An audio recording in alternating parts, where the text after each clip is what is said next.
BUMN diusulkan sisihkan laba untuk dana riset.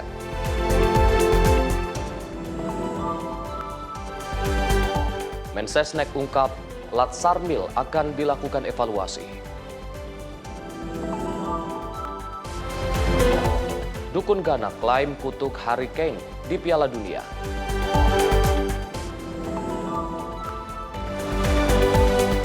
Perajin Lebanon lestarikan tradisi pembuatan sutra alami.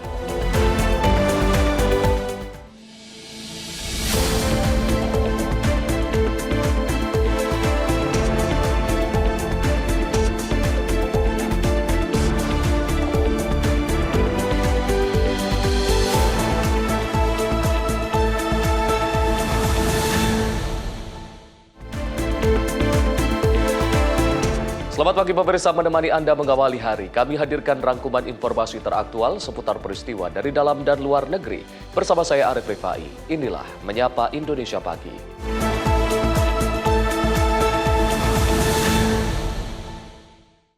Pemirsa, Presiden Republik Indonesia ke-7 Joko Widodo menerima gelar adat kehormatan dari tokoh adat Lampung saat mengunjungi kota Bandar Lampung.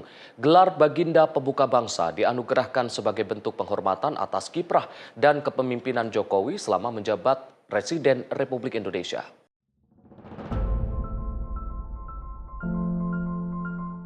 Presiden Republik Indonesia ke-7 Joko Widodo mengikuti prosesi pemberian gelar adat Lampung di Kedatuan Keagungan Lampung, Kota Bandar Lampung pada Sabtu 27 Juni 2026.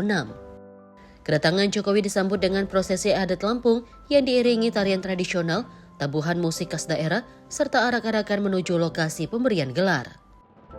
Dalam prosesi inti, Jokowi dianugerahi gelar Baginda Pemuka Bangsa oleh Persaudaraan Penyimbang Buai Pemuka Waikanan, Buai Sumbing Terbanggi Balak, dan Buai Bulan Mego Patulang Bawang. Gelar tersebut dimaknai sebagai sosok pemimpin dan panutan bangsa, sekaligus menjadi bentuk penghormatan atas pengabdian Jokowi selama memimpin Indonesia. Selain menerima gelar adat, Jokowi juga mengikuti rangkaian prosesi tradisi, termasuk menginjak kepala kerbau dan menyaksikan tarian adat Lampung. Dalam kesempatan itu, Jokowi berharap nilai-nilai budaya lokal terus dilestarikan agar tidak tergerus perkembangan zaman. Sangat-sangat menghormati kebudayaan yang terus dirawat dan terus dipelihara oleh kita semuanya. Semoga ini akan terus diteruskan oleh anak cucu kita sehingga budaya Nusantara, kebudayaan di Lampung tidak hilang ditelan oleh zaman yang semakin modern ini. Saya rasa itu yang bisa saya sampaikan. Saya sekali lagi menyampaikan ucapan terima kasih yang sebesar-besarnya atas penerimaan pada pagi hari ini. Terima kasih. Tokoh adat Lampung menyebut pemberian gelar tersebut merupakan bentuk apresiasi kepada Jokowi yang dinilai telah memberikan kontribusi bagi bangsa selama menjabat sebagai Presiden Republik Indonesia. Dan gelar ini memang sudah berlaku beribu-ribu tahun yang lalu di Lampung. Dalam rangka kita melakukan pil persegi falsafah budaya Lampung, namun nyimah silaturahmi. Silaturahmi, oleh karena itu kita kembangkan sekarang menjadi salah satu profesi budaya. Kalau di kampung biasanya mewakili dia. Jadi profesi budaya dalam kita mempererat rasa persatuan dan kesatuan bangsa, memajukan budaya Lampung di seluruh Nusantara. Baginda Pemuka tanda penghormatan beliau adalah Presiden RI yang ke-7. Selain menjadi simbol kehormatan, pemberian gelar adat ini juga diharapkan dapat memperkuat pelestarian budaya Lampung, khususnya nilai Nemui Nyimah yang menjunjung tinggi keramahan, silaturahmi, dan persatuan. Dari Bandar Lampung, tim jurnalis Info TV melaporkan.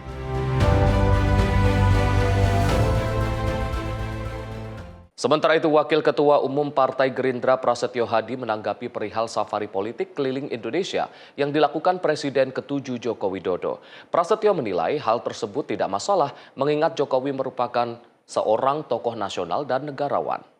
Presiden ke-7 Joko Widodo mulai melakukan safari politiknya dengan keliling seluruh Indonesia. Safari politik pertamanya diawali terbang ke wilayah Lampung. Kedatangannya di Lampung untuk memberikan motivasi kepada seluruh kader Partai Solidaritas Indonesia.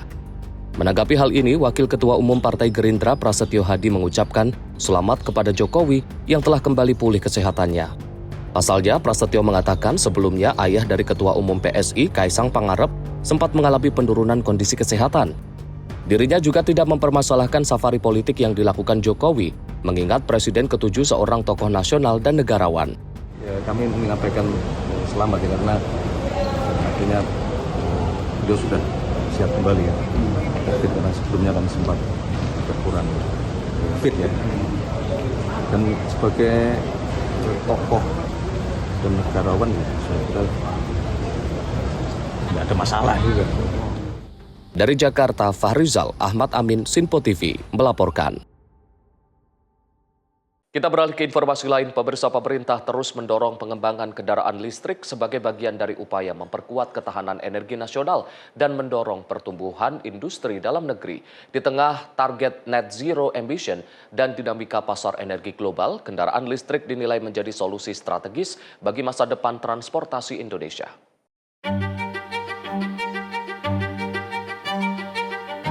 Kementerian Perindustrian memaparkan bahwa kendaraan listrik tidak hanya berperan dalam menurunkan emisi karbon, lebih dari itu kendaraan listrik juga mampu mengurangi ketergantungan terhadap bahan bakar minyak, serta menekan beban subsidi energi di masa mendatang. Manfaat kendaraan listrik bahkan telah dirasakan langsung oleh masyarakat, khususnya pelaku transportasi online. Penggunaan kendaraan listrik terbukti dapat menekan biaya operasional pengemudi hingga ratusan ribu rupiah setiap bulan. Hingga Juni 2026 tercatat sebanyak 91 produsen kendaraan listrik telah beroperasi di Indonesia. Produsen tersebut mencakup kendaraan roda 2, roda 4, hingga kendaraan komersial. Tingginya minat masyarakat juga tercermin dari pangsa pasar kendaraan listrik yang terus meningkat. Pada periode Januari hingga April 2026, market share kendaraan listrik roda 4 mencapai 26,3%. Pertumbuhan industri kendaraan listrik juga memberikan dampak berganda bagi perekonomian nasional. Mulai dari peningkatan permintaan komponen lokal, penarikan investasi baru, hingga pembukaan lapangan kerja di berbagai sektor industri. Sementara itu, industri baterai kendaraan listrik terus berkembang seiring dengan keberhasilan program hilirisasi nikel sebagai bahan baku utama. Pemerintah pun terus memberikan dukungan melalui berbagai kebijakan, termasuk penerbitan Peraturan Menteri Perindustrian Nomor 28 Tahun 2023 tentang pengembangan industri kendaraan listrik berbasis baterai. Kebijakan tersebut mulai menunjukkan hasil positif dengan produksi mobil listrik murni meningkat dari 1.082 unit pada tahun 2021 menjadi 23.934 unit pada tahun 2025. Presiden Prabowo Subianto bahkan menargetkan Indonesia mampu memproduksi sedan listrik secara massal pada tahun 2028. Kementerian Perindustrian optimis kendaraan listrik akan menjadi salah satu motor penggerak industri manufaktur nasional sekaligus mendukung terwujudnya ekonomi hijau yang berkelanjutan. Target net zero emission dan tekanan harga energi membuat transisi ke kendaraan listrik semakin penting. Dengan menekan ketergantungan terhadap BBM, kendaraan listrik menjadi langkah strategis di tengah gangguan suplai minyak dunia dan meningkatnya beban subsidi energi. Sampai Juni 2026, tercatat ada 91 produsen kendaraan listrik di Indonesia, mulai dari kendaraan roda 2, roda 4, hingga kendaraan komersial. Pasar kendaraan listrik terbukti meningkat jika melihat lonjakan tren permintaan pasar terhadap kendaraan listrik sejak 2021 hingga 2026. Bahkan pada Januari hingga April 2026, pangsa pasar kendaraan listrik mencapai 26,3%. Industri kendaraan listrik juga menciptakan multiplier effect yang berdampak besar kepada sektor-sektor ekonomi dan pendapatan rumah tangga. Produksi kendaraan listrik turut meningkatkan permintaan dari pemasok komponen lokal, meningkatkan nilai tambah ekonomi, peningkatan investasi, dan penyerapan tenaga kerja. Industri komponennya pun ikut berkembang, termasuk baterai kendaraan listrik yang memanfaatkan program hilirisasi nikel dari dalam negeri. Pemerintah mendukung dan memberikan fasilitas bagi pengembangan industri kendaraan listrik secara nyata dengan menetapkan roadmap industri kendaraan listrik. Salah satu wujud nyata dari dukungan tersebut adalah melalui Permenprin Nomor 28 Tahun 2023. Kemenprin mengatur spesifikasi, peta jalan pengembangan, serta penghitungan TKDN kendaraan listrik berbasis baterai. Hasilnya mulai terlihat dari artinya Indonesia bukan hanya menjadi pasar yang besar, tapi terus memperkuat perannya dalam rantai pasok produksi kendaraan listrik. Tim redaksi Sinpo TV melaporkan. Di tengah persoalan sampah yang terus membayangi kota Bandung, sebuah inovasi berbasis sains lahir dari lingkungan permukiman Kelurahan Pasir Layung. Sampah dapur yang selama ini dianggap tidak bernilai, kini berhasil diubah menjadi sumber pangan bergizi berupa telur, ayam kampung, ikan, dan entok. Inovasi tersebut digagas dosen program studi fisika Institut Teknologi Bandung, Linus Pasasa. Berangkat dari keprihatinannya terhadap persoalan sampah perkotaan, ia mengembangkan sistem apartemen ayam Maggot yang mampu mengolah limbah organik dalam waktu sekitar 48 jam sekaligus menghasilkan sumber protein bagi masyarakat. Saya dosen di ITB di Prodi Fisika. Di sini saya sebagai inisiator lah ya. Ini namanya Bersemi Farm, dari sampah menjadi gizi. Tujuannya jelas karena sebagai warga Bandung ya, saya juga ikut prihatin atas menumpuknya sampah-sampah di mana. Dan ya sebagai warga atau apalagi sebagai dosen, kami juga ingin berdampak ke lingkungan. Ini tercetus karena adanya program Gasla ya. Jadi kami pikir wah ini sampah organik terkumpul di Gasla sementara hanya ditimbun. Tentu ada potensi untuk diolah, paling yang umum adalah jadi kompos. Saya berpikir wah ini bisa lebih dari kompos. Jadi siklusnya kita perpanjang dan kami mencetuskan apartemen ayam Maggot. Kenapa ayam Maggot? Hemat tepat dan bisa juga sangat mengurangi sampah ya. Karena dengan adanya Maggot di sini, sampah SOD yang terkumpul dari Gasla ini paling lama 2 hari sudah terurai. Kalau di komposter atau kompos pit 3 bulan ya, jadi jauh banget 2 hari dengan 3 bulan ya. Ya idenya ini memang kita ingin bebas sampah dari hulu ya, apalagi sampah organik. Saran kami warga Bandung ya mulailah sadar, mulai memilah sampah.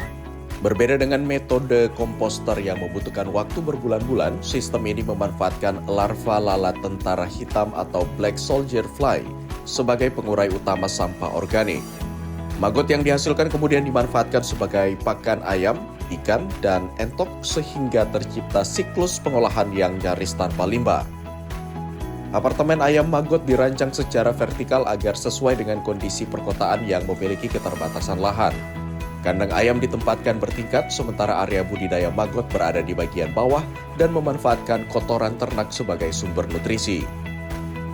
Sistem tersebut juga dilengkapi mekanisme panen telur yang lebih praktis karena telur menggelinding otomatis ke tempat penampungan. Saat ini fasilitas Bersemi Farm mampu mengolah hingga 300 kg sampah organik per hari. Kapasitas tersebut jauh lebih besar dibanding volume sampah organik yang dihasilkan warga RW 02 Pasir Layung yang berkisar antara 50 hingga 75 kg per hari. Kondisi ini membuka peluang bagi wilayah lain untuk memanfaatkan fasilitas pengolahan sampah tersebut. Dampak positif inovasi tersebut mulai menarik perhatian berbagai daerah. Sejumlah wilayah di kota Bandung mulai mereplikasi konsep apartemen ayam Maggot sebagai solusi pengelolaan sampah berbasis masyarakat. Tim redaksi Sinpo TV melaporkan. Presiden Prabowo Subianto menghadiri penutupan Sarasehan Kebangsaan Konvensi Sains, Teknologi, dan Industri Indonesia atau KSTI 2026. Dalam kesempatan tersebut, Presiden menerima berbagai usulan dan pertanyaan dari para rektor dan guru besar. Presiden Prabowo Subianto menghadiri acara penutupan Sarasehan Kebangsaan Konvensi Sains, Teknologi, dan Industri Indonesia 2026 yang digelar di Jakarta, Convention Center Senayan, 28 Juni 2026. Dalam sambutannya, Presiden menegaskan dukungannya terhadap kebebasan akademik di lingkungan perguruan tinggi.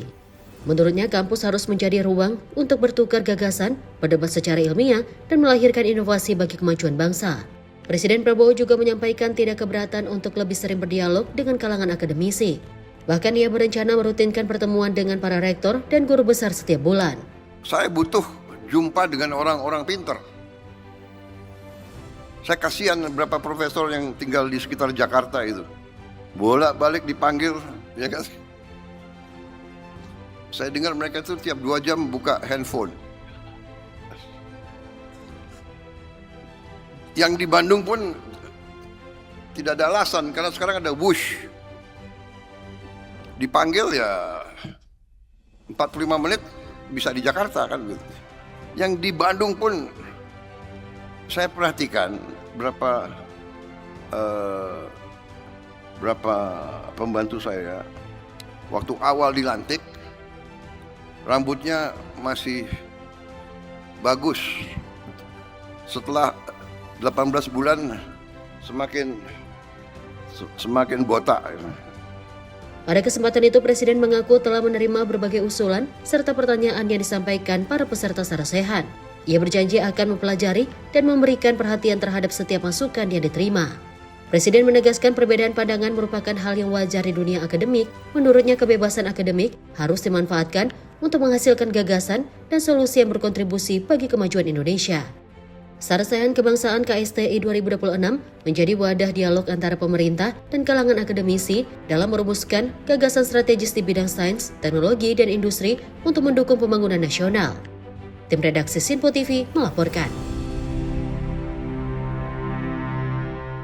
Pemirsa, Presiden Prabowo mengemukakan usulan agar Badan Usaha Milik Negara atau BUMN menyisihkan sebagian labanya untuk mendukung riset mengemuka dalam penutupan Sarasehan Kebangsaan Konvensi Sains, Teknologi, dan Industri Indonesia 2026. Usulan tersebut diharapkan dapat memperkuat ekosistem riset nasional. Usulan agar BUMN mengalokasikan sebagian laba perusahaan untuk pendanaan riset jadi salah satu rekomendasi yang disampaikan dalam penutupan Sarasehan Kebangsaan Konvensi Sains, Teknologi, dan Industri Indonesia 2026. Usulan ini muncul sebagai upaya memperkuat pendanaan riset nasional sekaligus mendorong hilirisasi hasil penelitian agar memberikan manfaat bagi pembangunan dan dunia industri. Dalam forum tersebut disebutkan keterlibatan BUMN dalam mendukung riset dinilai penting untuk mempercepat lahirnya inovasi dan meningkatkan daya saing nasional.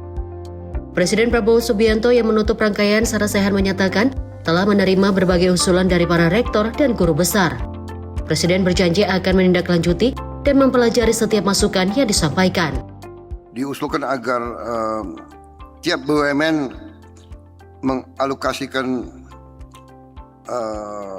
sebagian laba mereka untuk riset dan untuk riset inovasi. Ini bagus usul. Masalahnya BUMN ini ada labanya enggak? Sekarang mulai ada. Terima kasih. Danantara mana? Ya. Terima kasih. Nah, itu kan sudah mulai botak terus itu. Terima kasih. Satu tahun ini sudah mulai ada laba. Ya. Masalahnya kemarin ini BUMN ini ya kita sudah tahulah ya. Sudah lama jadi orang Indonesia, saudara sudah mengerti. Ini sedang kita bersihkan, sedang kita tertibkan. Dari 1.000 lebih BUMN sekarang kita sudah tutup lebih dari 200. Lebih dari 200. Nantinya kita akan bikin tinggal 300 lah. Ya. Bagaimana Pak Oscar Doni? Ujungnya kita bisa berapa BUMN? Ujungnya nanti 250. Bayangkan. Lebih dari 750 kita tutup. 750 dirut, 750 direksi, kali 4 atau kali 5, 750 komisaris, kali 10.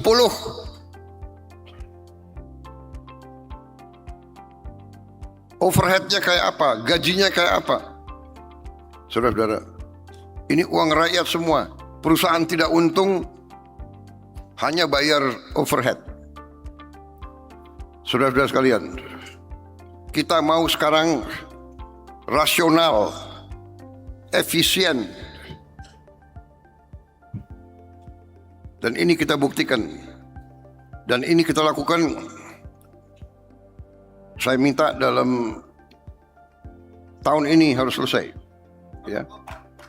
Jadi dalam 2 tahun kita akan bikin BUMN lebih efisien, lebih transparan, lebih bekerja untuk rakyat. Saudara-saudara, jadi banyak sekali usul yang saya lihat sangat positif, ya. Tadi dari Bengkulu juga strategi bagaimana dari pengolahan bahan baku menuju penciptaan produk akhir. Saya kira ini yang kita cita-citakan. Tapi harus melalui proses itu dulu. Tim redaksi Simpo TV melaporkan.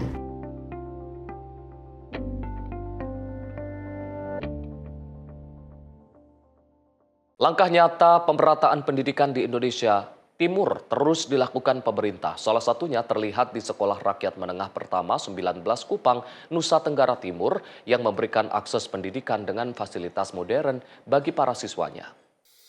Sebagai salah satu siswa angkatan pertama, Francisca atau yang akrab disapa Ica merasakan langsung manfaat dari kehadiran sekolah rakyat.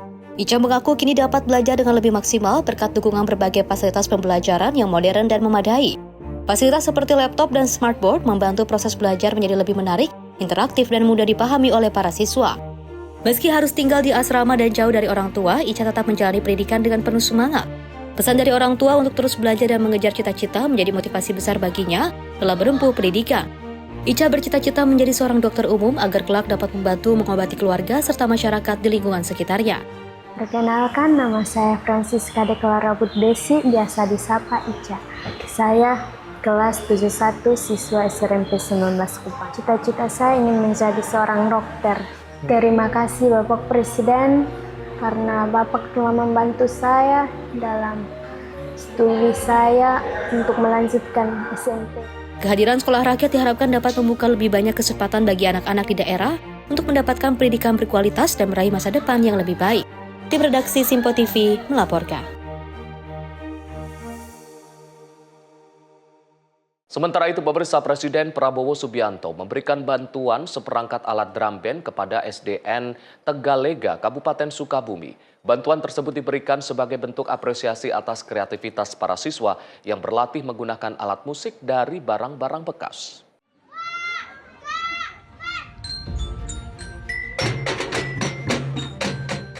Presiden Prabowo Subianto memberikan bantuan seperangkat alat drum band kepada Sekolah Dasar Negeri Tegalega, Kabupaten Sukabumi, Jawa Barat.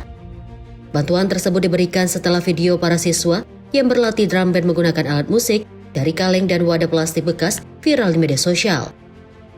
Kepala Sekolah SDN Tegalega, Usep Suwardi menjelaskan, kegiatan drum band berawal dari gagasan sederhana untuk memeriahkan acara kenaikan kelas. Dengan memanfaatkan barang-barang bekas, para siswa berhasil menampilkan pertunjukan yang menarik perhatian publik. Dalam kegiatan acara kenaikan kelas, kita iseng-iseng lah. Awalnya iseng-iseng, kita mengadakan marching band dari bahan barang bekas. Namun alhamdulillah berkat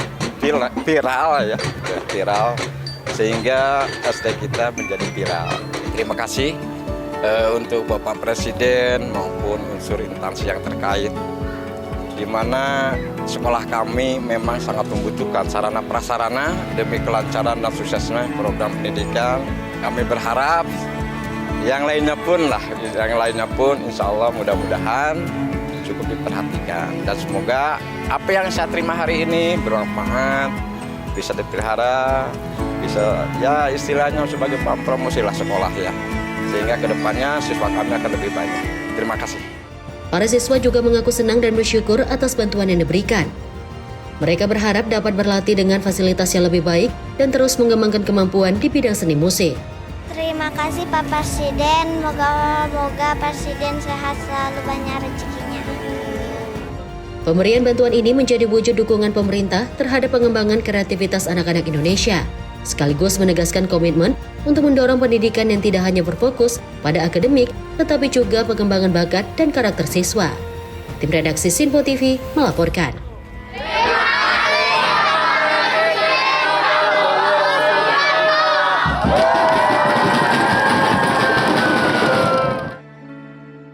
Pemirsa, jembatan perintis Garuda yang menghubungkan Desa Pekurun dan Desa Aji Kagungan, Kabupaten Lampung Utara resmi dioperasikan. Kehadiran jembatan tersebut diharapkan mempermudah akses transportasi dan meningkatkan kesejahteraan masyarakat.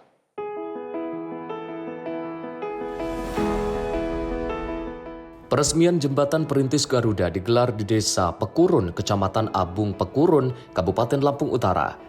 Jembatan yang dibangun oleh Kodim 0412 Lampung Utara bersama masyarakat menjadi akses penting penghubung antar desa. Sebagai bentuk rasa syukur atas rampungnya pembangunan jembatan, kegiatan peresmian juga diisi dengan prosesi pemotongan tumpeng. Keberadaan jembatan tersebut diharapkan dapat mempermudah mobilitas warga, termasuk untuk kegiatan perekonomian dan akses pendidikan. Pembangunan jembatan dilakukan secara gotong royong bersama masyarakat agar manfaatnya dapat dirasakan langsung oleh warga. Selain memperlancar akses transportasi, jembatan ini juga diharapkan dapat meningkatkan kesejahteraan masyarakat, khususnya bagi petani dan pelajar. Warga setempat menyambut baik hadirnya jembatan tersebut karena selama ini mereka kesulitan menyeberang sungai, terutama saat debit air meningkat pada musim hujan. Dari Pemda Lampung Utara menyampaikan apresiasi dan terima kasih yang setinggi-tingginya kepada Pak Presiden Prabowo yang sudah memfasilitasi dengan dibangunnya jembatan ini, jembatan Garuda ini yang sangat bermanfaat sekali untuk kepentingan rakyat, terutama dari hal transportasi. Terima kasih kepada Bapak Presiden RI, Bapak Prabowo Subianto yang sudah memberikan akses jembatan perintis Garuda Merah Putih kepada kami masyarakat, sehingga kami bisa dengan mudah mengeluarkan hasil dari kebun kami. Terima kasih Bapak. Jihan Nabila, Sinpo TV, melaporkan.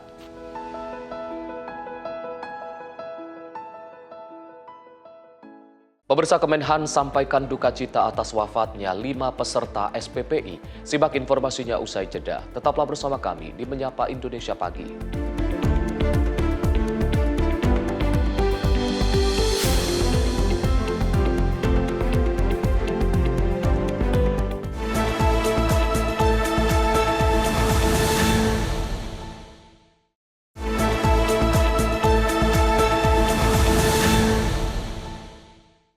Selamat pagi pemirsa, Anda kembali menyaksikan Menyapa Indonesia Pagi. Forum Silaturahmi dan Komunikasi Antar Masjid Musola atau Foskam melantik sejumlah kepengurusan baru sekaligus rapat kerja pertama di kantor MUI Kota Tangerang. Dengan kepengurusan baru ini diharapkan Foskam dapat dikenal luas oleh seluruh masyarakat dan berskala nasional. Agus Gunawan secara resmi dilantik menjadi Ketua Umum Forum Silaturahmi dan Komunikasi Antar Masjid Musola atau Foskam periode 2025 hingga 2030. Pelantikan ini berlangsung di kantor MUI Kota Tangerang saat pengukuhan dan rapat kerja pertama yang digelar Foskam.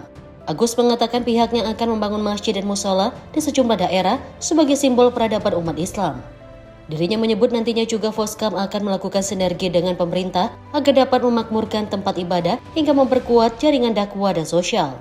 Foskam diharapkan dapat dikenal luas di lapisan masyarakat serta menjadi forum berskala nasional. Baik, terima kasih. Foskam, Forum Silaturahmi Komunikasi Antar Masjid dan Musola, mempunyai misi yaitu membangun masjid-masjid musola sebagai sumber peradaban umat. Saya kira itu visi misinya, yaitu satu, kita meneguhkan dan menjalin silaturahmi antar masjid-masjid sekota Tangerang saat ini. Yang kedua diantaranya adalah Foskam memberikan pelatihan-pelatihan untuk masyarakat dan bersinergi dan kolaborasi dengan pemerintah. Baik, saat ini Foskam sudah bekerja sama dengan MUI, kemudian dengan DMI, kemudian dengan kantor Kementerian Agama dan pemerintah provinsi. Baik, Foskam saat ini yang sudah berjalan adalah roadshow pengajian bulanan dari rumah ke rumah masjid, rumah ke rumah antar anggota, juga roadshow safari subuh yang dilaksanakan setiap 2 minggu sekali. Juga kita ada pembagian setiap bulan, pembagian mushaf Al-Quran. Dari Jakarta, Farizal Davarizkiano, Sinpo TV melaporkan. Pemirsa, sebanyak 120 masyarakat yang tergabung ke dalam Relawan Matahari 08 menggelar aksi damai di kawasan Patung Kuda, Jakarta pada Sabtu pagi. Aksi ini dilakukan dalam hal mendukung program pemerintah yang berjalan di tengah pro dan kontra yang terjadi di tengah.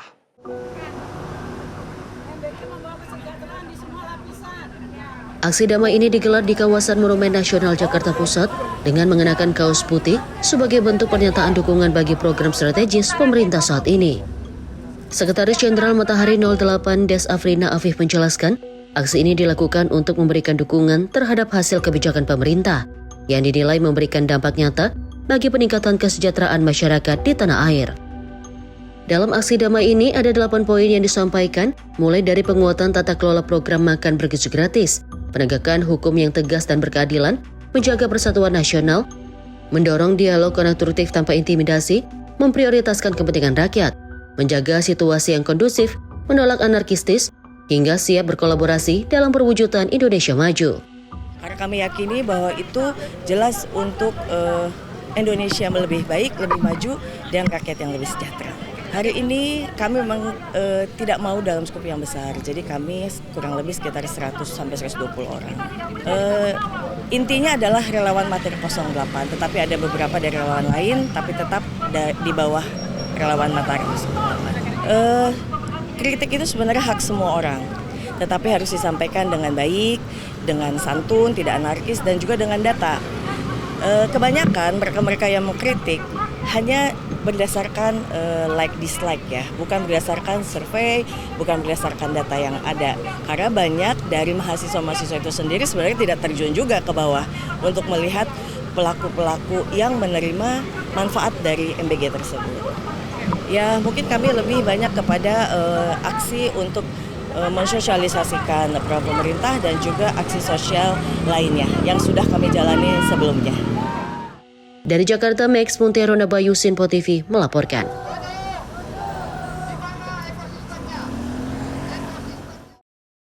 Pemirsa, seorang warga negara asing yang sedang melancong di Jakarta kembali menjadi korban penjamretan. Aksi penjamretan dialami korban saat akan menyeberang di Jalan Gunung Sahari Raya, Kemayoran, Jakarta Pusat.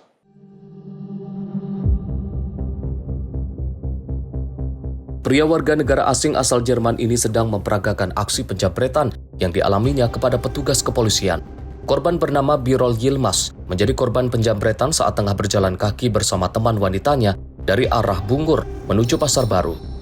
Ketika sampai di lampu merah Gunung Sahari, korban yang tengah menunggu lampu merah menyala untuk menyeberang jalan tiba-tiba dipepet dua pelaku berboncengan sepeda motor yang melintas dengan melawan arah di Jalan Dr. Sutomo. Dalam sekejap, ponsel di tangan korban seharga hampir 25 juta rupiah raib dibawa kabur pelaku dan langsung tancap gas ke arah Simpang 5 Senen. Kasat Reskrim Polres Metro Jakarta Pusat AKBP Robi Heri Saputra membenarkan aksi penjamretan yang dialami WNA asal Jerman pada malam kemarin. Selain telah meminta keterangan dari korban dan rekan wanitanya, pihaknya juga tengah memeriksa rekaman kamera CCTV guna mengungkap identitas kedua pelaku.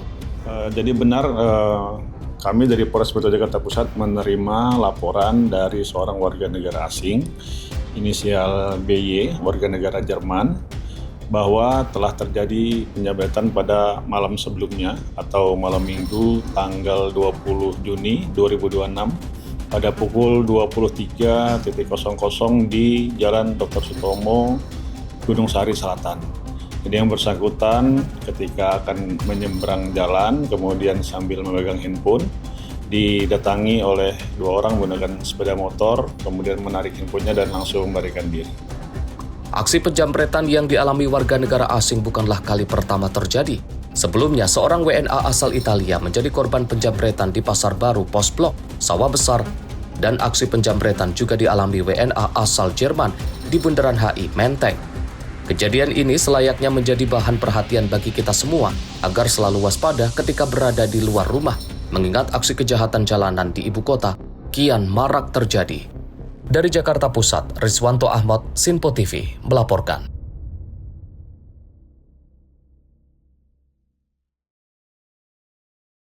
Kita beralih ke informasi lain. Pemirsa, seorang bandar sabu tewas usai menyeburkan diri ke Sungai Musi saat ditangkap aparat Tim Opsnal Direktorat Reserse Narkoba Polda Sumatera Selatan, Senin 22 Juni 2026 siang. Korban tewas akibat kelelahan dan terseret arus sungai.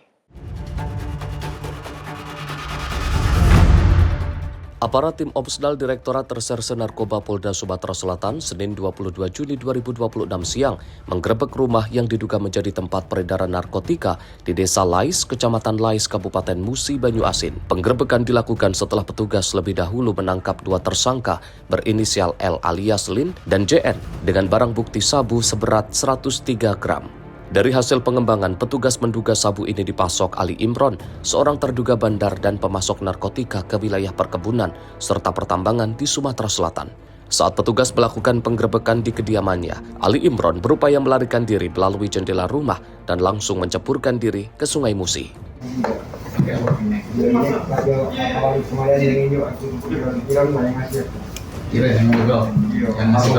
Ini kalau sabu, Iron juga yang hah? Jadi kau pakai ini? Kau pakai sabu? Iya. Sudah berapa lama kau pakai ini kita? Baru. Kalau kau berapa lama? Baru 5 tahun guys. Meski berulang kali sudah diperingatkan agar menyerah dan menepi di pinggir sungai, tersangka tetap berusaha menyeberangi sungai yang saat itu memiliki arus deras. Akibat kelelahan, pelaku akhirnya tenggelam terbawa arus sungai. Polisi juga menemukan senjata api rakitan 4 silinder dengan peluru 4 butir saat pengejaran pelaku Ali Imron, yang terjatuh saat pelaku hendak terjun ke aliran sungai. Terduga pelaku yang menjadi bandar adalah saudara AI alias Iron alias Ijon. Kemudian petugas melakukan hunting ya. Kemudian sampailah di Desa Lumpatan Kecamatan Sekayu. Kecamatan Sekayu.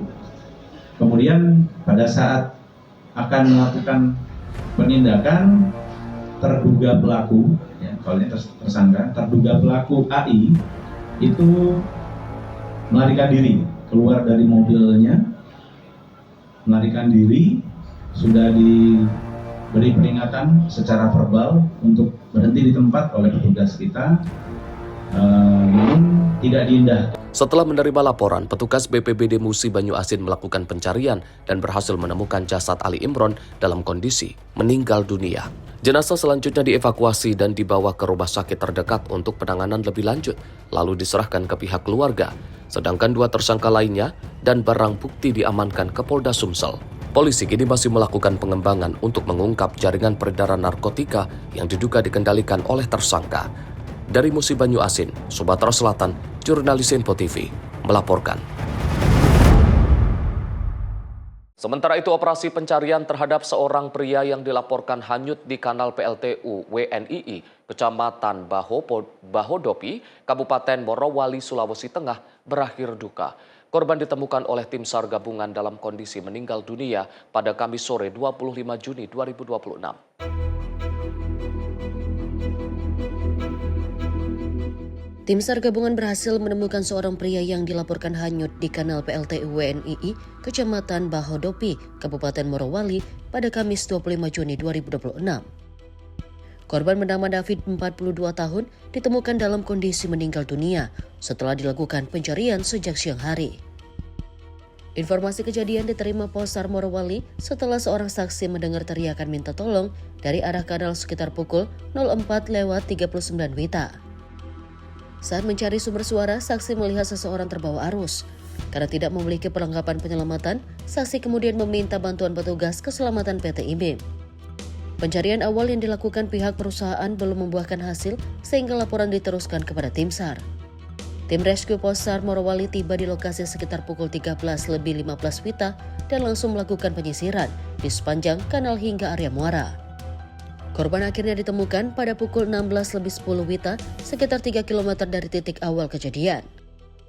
Jenazah kemudian dievakuasi ke klinik PT IMIP. Tim redaksi Info TV melaporkan.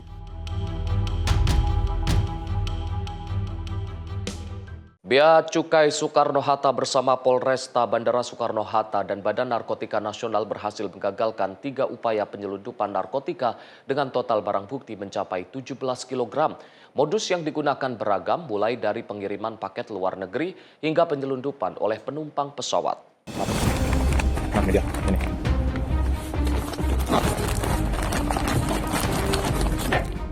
Keberhasilan pengungkapan ini berawal dari penindakan terhadap 3 kasus berbeda yang memiliki tujuan akhir penyebaran narkotika ke Indonesia.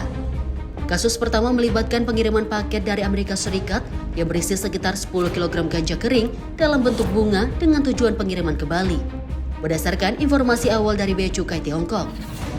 Sementara pada kasus kedua, petugas mengamankan seorang warga negara Rusia berinisial KK yang kedapatan membawa 3 kg hashish, yaitu olahan ganja yang juga akan diedarkan di Bali. Adapun kasus ketiga berhasil menggagalkan pengiriman 4 kg sabu yang akan dibawa dari Jakarta menuju Kendari. Siang hari ini kami merilis 3 kasus penggagalan penyelundupan narkotika.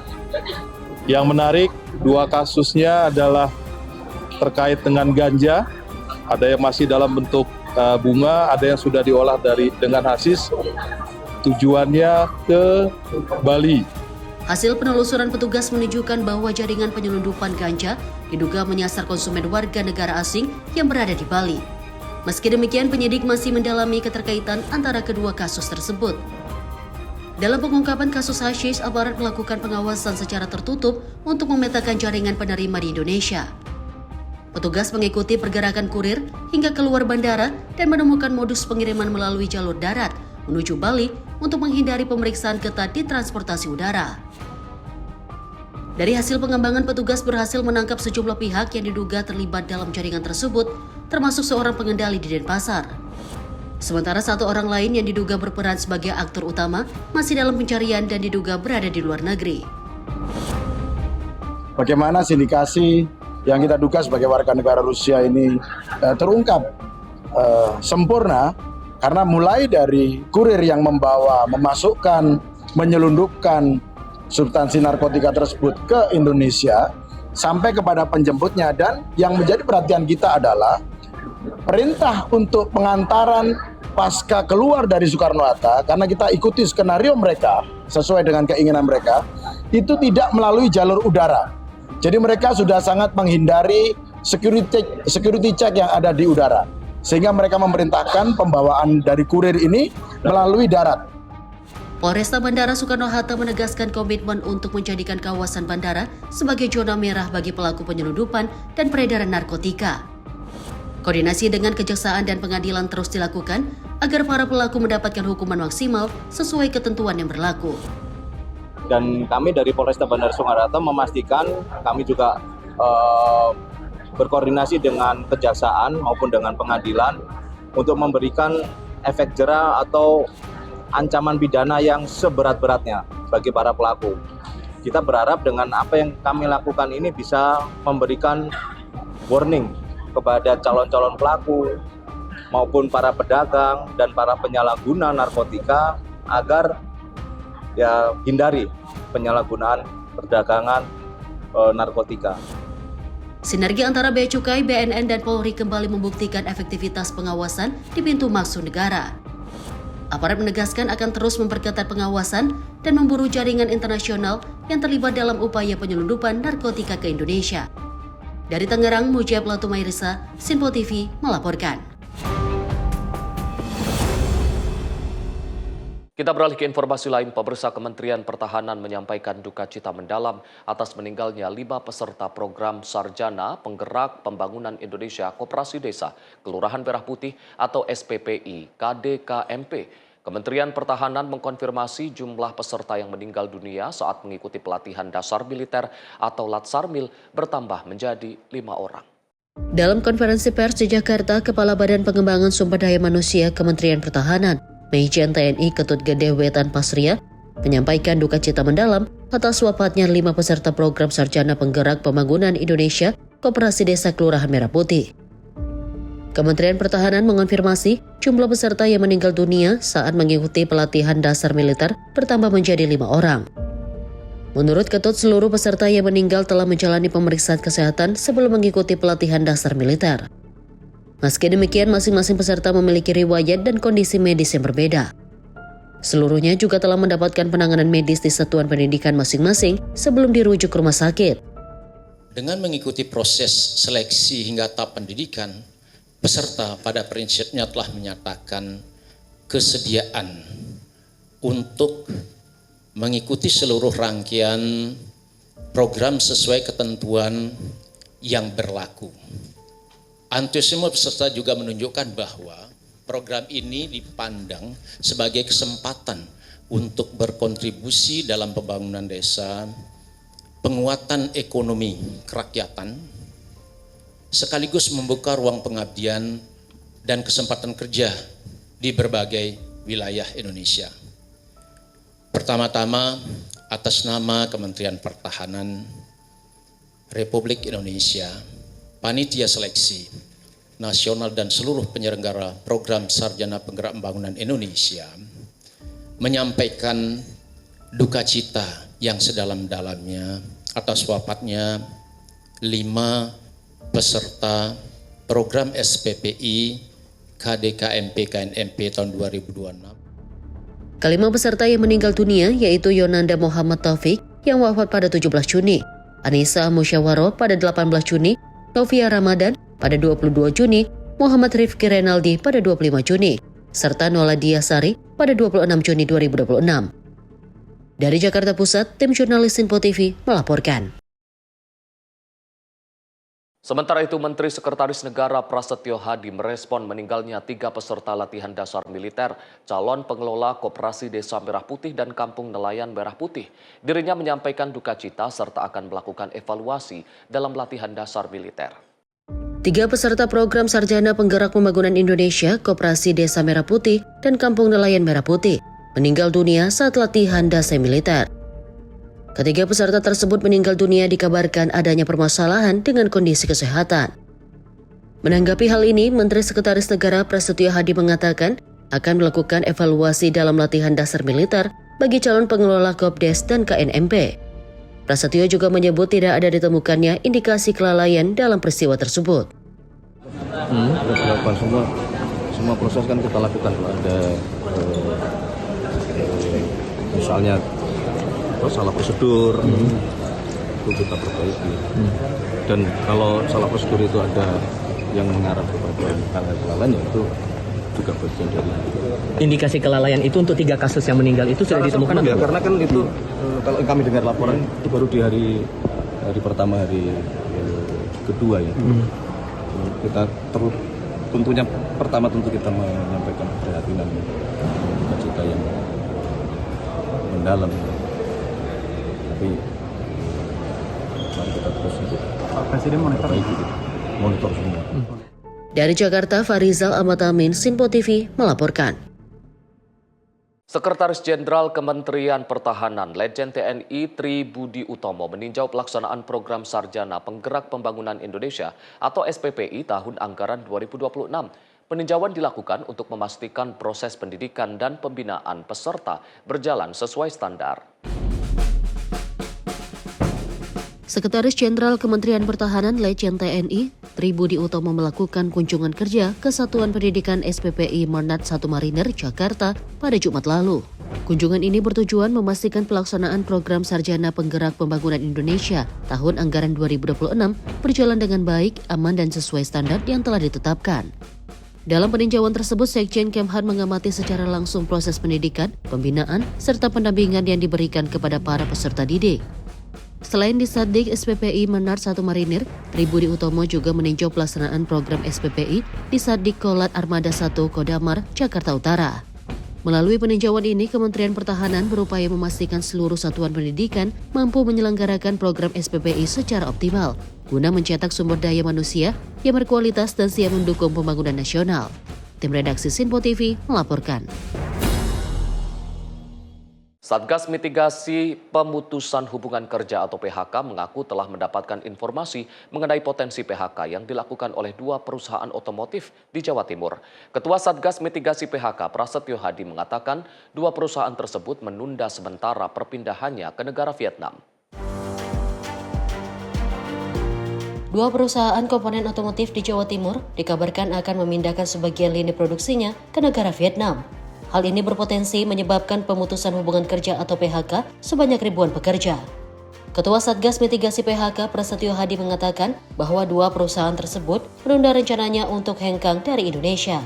Prasetyo menyebut Satgas PHK nantinya akan melakukan deteksi dan mencari solusi jika 2 perusahaan komponen otomotif tersebut merelokasi pabriknya ke Vietnam. Alhamdulillah tadi dilaporkan oleh teman-teman yang memang turun ke lapangan bahwa rencana perpindahan itu untuk sementara bisa ditunda, artinya tidak terjadi pemindahan ke Vietnam. Inilah yang salah satu tugas dari tim Satgas Mitigasi Bencana ya berusaha untuk sedini mungkin melakukan deteksi, sedini mungkin melakukan mitigasi dan mencari jalan keluar permasalahan-permasalahan yang timbul karena 2 perusahaan otomotif itu berpindah karena prinsipal atau investornya yang memutuskan ingin mengurangi atau ingin memindahkan investasinya. Jadi memang sekali lagi permasalahan dari setiap perusahaan-perusahaan itu memang berbeda-beda gitu. Dari Jakarta, Farizal Ahmad Amin, Sinpo TV melaporkan. Pemirsa, Kementerian Agama gelar Nikah Fest 2026. Simak informasinya usai jeda. Menyapa Indonesia Pagi, segera kembali.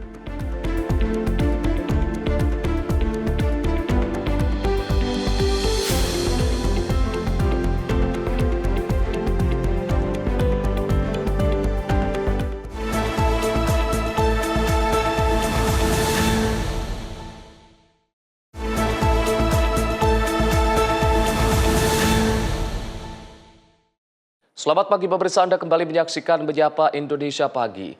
Pemerintah tengah menargetkan Bandara Internasional Soekarno-Hatta masuk dalam 10 besar daftar bandara terbaik di dunia. Target tersebut diwacanakan dalam pembahasan penguatan ekosistem kebandarudaraan nasional tahun ini.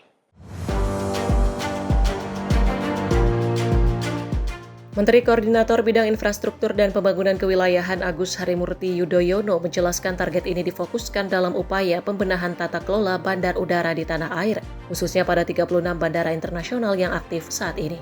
AHY menyebut evaluasi tata kelola bandara di tanah air difokuskan untuk menciptakan daya tarik pengunjung ke destinasi wisata yang dituju, serta peran bandara dalam penguatan konektivitas dan pertumbuhan ekonomi di tiap daerah. Fokus ini disampaikan AHY saat memimpin rapat koordinasi dengan sejumlah kementerian lembaga terkait di kantor Kemenko Infrastruktur dan Pembangunan Kewilayahan Jakarta pada Kamis petang. Kami juga punya sejumlah target yang bisa dikatakan ambisius, tapi kenapa tidak? Karena Indonesia juga memiliki potensi yang besar untuk memajukan Bandar Udara Internasional Soekarno-Hatta, Cengkareng, kebanggaan kita, untuk bisa menembus 10 besar bandara terbaik di dunia. Ada dasarnya, bukan hanya sekedar angan-angan. Saat ini kita di posisi 22 sedunia. Kita tahu sejumlah bandara udara yang terkenal, misalnya Changi, kemudian Narita, atau sejumlah bandara lainnya di dunia yang juga cukup sering berada di papan atas. Indonesia juga harus berusaha sekeras tenaga untuk bisa tembus ke sana. Bukan hanya sekedar reputasi atau menjadi gengsi, tapi karena ada dampak ekonomi yang bisa dihadirkan. Lebih lanjut, pemerintah tidak berfokus pada peningkatan layanan pada bandara saja, namun akses menuju bandara turut jadi prioritas melalui penguatan konektivitas darat, kereta api, hingga rencana pengembangan water taxi di Bali. Dari Jakarta, Max Munte, Dio Malau, Sinpo TV melaporkan. Pemirsa, ratusan atlet mengikuti kejuaraan nasional judo Kasat Cup 2026 di markas Kostrad Cilodong, Depok, Jawa Barat pada Kamis siang. Ajang kejuaraan ini diharapkan dapat menjadi bagian seleksi para pejudo berprestasi yang diproyeksikan mengikuti program pelatnas dalam menghadapi kejuaraan tingkat regional maupun internasional. Kejuaraan Nasional Judo Kasat Cup 2026 resmi digelar di Markas Kostrad Cilodong, Depok, Jawa Barat pada Kamis siang. Ratusan atlet dari 26 provinsi di Indonesia turut ambil bagian dalam kejuaraan tersebut untuk memperebutkan medali dan menunjukkan kemampuan terbaik mereka. Ajang Judo Kasat Cup ini menjadi kejuaraan tahunan sekaligus bagian dari proses seleksi atlet berprestasi yang akan diproyeksikan mengikuti program pemusatan latihan nasional atau pelatnas. Sekjen PBPJSI Regina Lefran Vega menyampaikan, kejuaraan nasional judo Kasat Cup menjadi ajang penting untuk menjaring atlet-atlet potensial dari berbagai daerah. Menurutnya, para atlet terbaik hasil kejuaraan ini akan diproyeksikan masuk program pelatnas guna menghadapi kejuaraan regional dan internasional. Tidak hanya untuk senior juga, untuk kadet dan junior juga, untuk juniornya juga mereka tetap ada pertandingan-pertandingan. Jadi oleh ketum itu beliau tetap berusaha supaya pelatnas kita tetap berjalan walaupun dengan ada pengurangan efisiensi, tetap dalam pembinaan atlet-atlet itu tidak akan berhenti. Dan ajang pertandingan nasional ini merupakan ajang untuk pembinaan juga, untuk mencari bibit-bibit di mana itu beliau tidak akan pernah berhenti untuk melanjutkan program-program untuk kemajuan judo. Dari Depok, Jawa Barat, Jihan Nabila Rona Bayu, Sinpo TV melaporkan. Kementerian Agama secara resmi menggelar Nikah Fest 2026 sebagai bagian dari rangkaian kegiatan Bulan Muharram yang berlangsung di Smesco Exhibition, Jakarta. Sebanyak puluhan pasangan melangsungkan akad nikah secara gratis serta mendapatkan berbagai bantuan untuk memulai kehidupan berkeluarga. Puluhan pasangan menjalani akad nikah gratis melalui Nikah Fest 2026 yang digelar oleh Kementerian Agama di Smesco Exhibition Jakarta. Peresmian Nikah Fest 2026 dalam rangka sebagai bentuk memeriahkan Tahun Baru Islam serta diresmikan secara langsung oleh Wakil Menteri Agama Romo Muhammad Syafi'i. Tidak hanya melangsungkan akad nikah saja, pasangan-pasangan tersebut juga mendapat bantuan seperti modal usaha hingga kredit rumah murah yang dicanangkan Presiden Prabowo. Romo menghimbau seluruh pihak yang memiliki kepedulian terhadap pembangunan keluarga dapat berkolaborasi dengan Kementerian Agama. Program itu diharapkan dapat memberikan kontribusi nyata bagi kemajuan bangsa melalui penguatan keluarga sebagai fondasi utama pembangunan nasional. Saya mengapresiasi acara ini karena orang yang mau menikah itu adalah ingin melaksanakan perintah Allah. Dan kita tahu kebaikan sebuah bangsa ditentukan oleh kelompok-kelompok masyarakat. Dan kebaikan kelompok masyarakat ditentukan oleh keluarga. Dan keluarga itu basisnya adalah pernikahan. Ketika pernikahan dilaksanakan dengan benar, menurut syariat, dan dengan harapan bersama menjadikan rumah tangga sebagai tempat ibadah, dan juga menjadikan rumah tangga sakinah, mawaddah, warahmah, saya kira, mereka dapat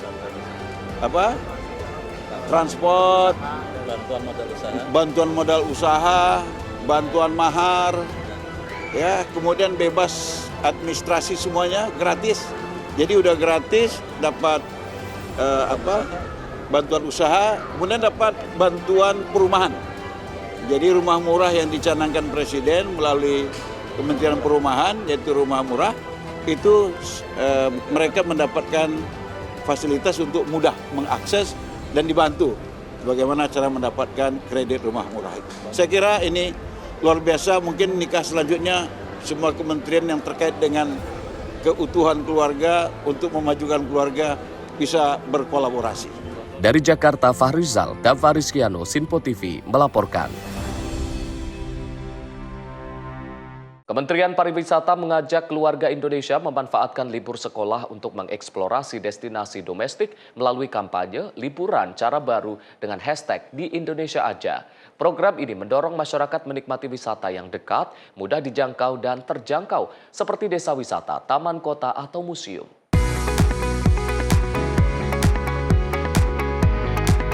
Kementerian Pariwisata mengajak masyarakat mengisi libur sekolah 2026 dengan mengeksplorasi berbagai destinasi wisata di sekitar tempat tinggal melalui kampanye liburan cara baru di Indonesia aja. Kampanye ini mendorong masyarakat untuk menikmati pengalaman berwisata yang lebih dekat, mudah dicangkau, terjangkau, namun tetap berkesan. Sekaligus memperkuat pergerakan wisatawan Nusantara dan menggerakkan perekonomian daerah. Tak hanya itu, konsep liburan cara baru mendorong masyarakat untuk mengubah persepsi bahwa berwisata harus dilakukan ke tempat yang jauh dan membutuhkan biaya besar. Wisatawan dapat memperoleh pengalaman baru dengan mengunjungi destinasi yang belum pernah dieksplorasi sebelumnya, termasuk desa wisata yang menawarkan aktivitas dan budaya berbeda dari keseharian masyarakat perkotaan. Bahkan Kemenpar juga mengajak masyarakat memanfaatkan teknologi kecerdasan buatan melalui platform Maya untuk membantu merencanakan perjalanan wisata sesuai kebutuhan dan anggaran. Tim redaksi Simpo TV melaporkan.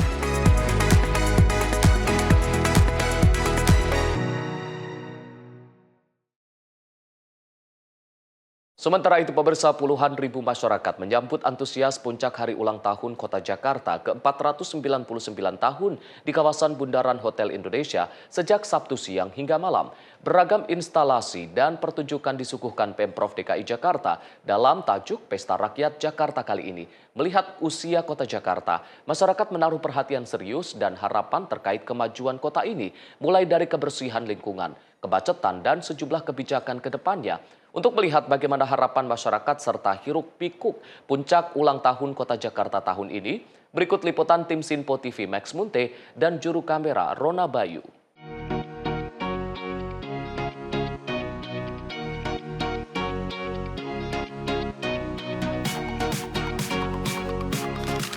Ya pemirsa, kemeriahan puncak ulang tahun Kota Jakarta ke-499 yang terjadi pada malam ini memang masyarakat tidak hanya dari kawasan Kota Jakarta saja, namun memang dari Jabodetabek hingga luar kota juga turut memeriahkan ataupun turut menghadiri secara langsung dari puncak ulang tahun Kota Jakarta yang berlangsung pada malam ini di sekitaran kawasan Bundaran HI Jakarta. Di mana memang kalau kita bisa melihat dari Pemprov DKI Jakarta pada momentum kali ini memang memberlakukan sejumlah diskon seperti tiket sejumlah wisata yang bisa gratis begitu, kemudian juga tiket transportasi seperti MRT, LRT, dan juga Transjakarta ini diberlakukan Rp1 selama periode hari ini, hari Sabtu dan juga hari Minggu pada pukul 5 pagi hingga pukul 12 malam waktu Indonesia bagian Barat.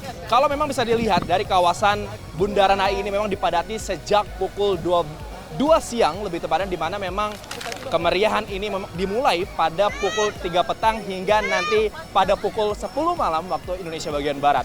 Di mana memang untuk malam ini saja perayaan ini memang berlangsung secara meriah, megah, dan juga spektakuler, di mana memang penampilan seperti penampilan multimedia, kemudian juga panggung rakyat begitu kalau bisa kita bicarakan. Lalu kita melihat bagaimana harapan masyarakat, khususnya masyarakat Jakarta, mengenai harapan untuk ulang tahun Kota Jakarta. Saat ini di sebelah saya sudah bersama dengan masyarakat Kota Jakarta sendiri. Halo Mbak, namanya siapa? Mbak Silvi. Yes. Mbak Citra. Mbak Citra. Mbak, kalau boleh tahu Mbak datang dari jam berapa ke tempat ini, Mbak? Tadi kita dari jam habis maghrib ya? Habis maghrib ya? Habis maghrib? Habis maghrib berangkat jam. Habis maghrib, kalau boleh tahu dari Jakarta mana nih? Jaksel. Kalau boleh tahu ke sini naik motor kah atau transportasi umum? Kita naik transportasi umum. Transportasi umum. Kalau boleh tahu nih, Mbak melihat ini kan ada berlaku tarif tiket ya Rp1 begitu. Mbak, kalian dengarnya gimana sih? Seneng banget jujur, karena tadi pas aku nge-tap keluar itu ternyata cuma dipotong Rp1 khusus hari ini. Terus kayak Mbak ini serius cuma satu. Dari Mbak sendiri mungkin ada? Iya, seneng banget karena tadi memang sama, aku juga top up dulu, aku pikir harganya normal. Aku jujur baru tahu ini, kalau ternyata pas top up Rp1. Kalau boleh tahu, ini kan 2 hari nih, hari ini sama besok. Apakah cuma malam ini doang atau besok juga mau pakai juga nih kayak gitu?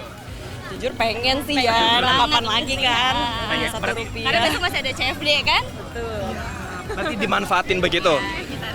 Kalau boleh tahu nih Mbak, ini kan tahun ini 499 tahun Kota Jakarta. Kalian sebagai masyarakat Jakarta, harapannya apa sih dengan sejumlah PR yang memang harus banyak dibenahi begitu?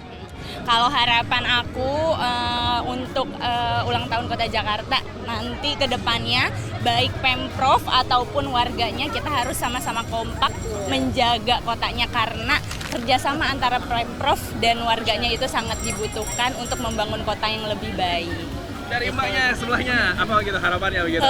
Jujur sangat setuju ya dengan yang kakakku tadi, tapi mungkin lebih ke tingkatin lagi aja kesadaran dari masyarakat, itu yang pertama. Karena percuma kan kalau misalnya pemerintah doang gitu yang ngejalanin, tapi dari masyarakat yang nggak ngejaga, nggak ngerawat, terus juga ya udah asal sembrono aja gitu kan, nggak bakal ini.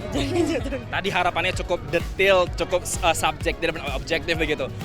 Mungkin terakhir dari mbak masing-masing, satu kata untuk kota Jakarta hari ini. Amazing, istimewa. Sempurna. Sempurna, oke sih. Mungkin pesan-pesan yang pengen disampaikan kepada keluarga mungkin atau siapapun di luar sana mungkin? Boleh? Oke. Sama seperti tadi untuk seluruh warga DKI Jakarta yang hari ini datang menikmati apa yang disediakan oleh Pemprov DKI Jakarta, tolong sampahnya jangan dibuang sembarangan gitu. Itu aja. Bawa dulu, nanti kalau ada tempat sampah cemplungin. Betul. Mbak, terima kasih banyak sekali lagi. Silakan menikmati dari Vibes malam ini ya Mbak. Silakan kembali beraktivitas kembali.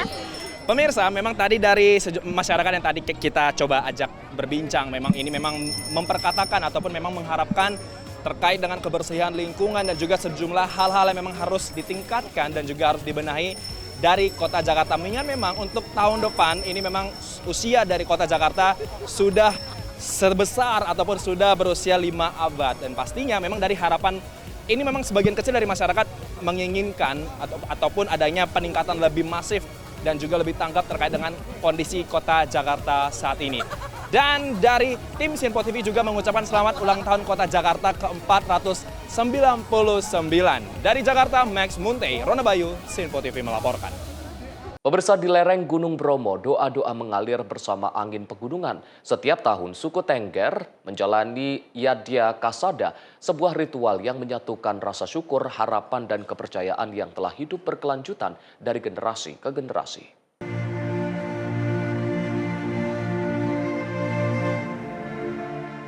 Di sebuah kawasan pegunungan yang sering terselubung kabut, di sanalah Gunung Bromo berdiri. Bukan hanya sebagai gunung api yang aktif, tetapi juga sebagai ruang spiritual yang hidup di dalam ingatan dan kepercayaan suku Tengger.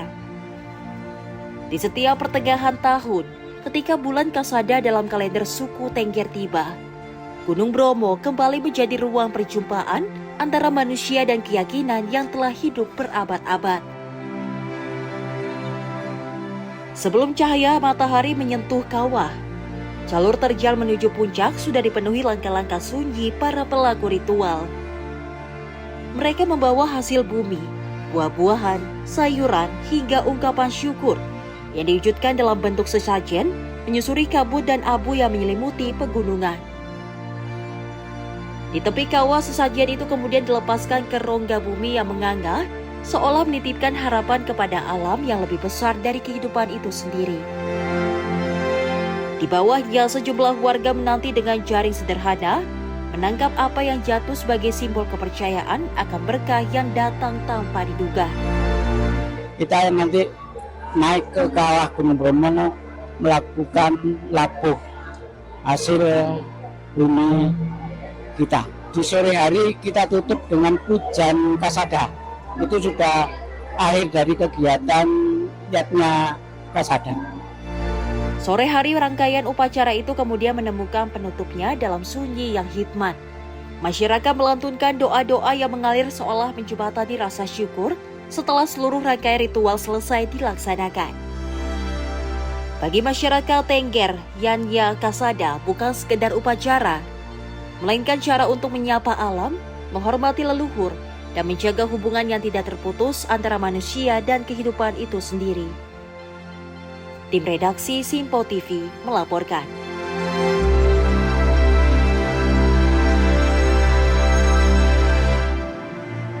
Sementara itu, pemirsa, bubur Asyura, bubur yang dimasak setiap 1 tahun sekali oleh warga Kota Palembang dalam menyemarakan peringatan Hari 10 Muharram. Bubur bercita rasa gurih ini menjadi rebutan warga karena hanya dijumpai 1 kali dalam setahun.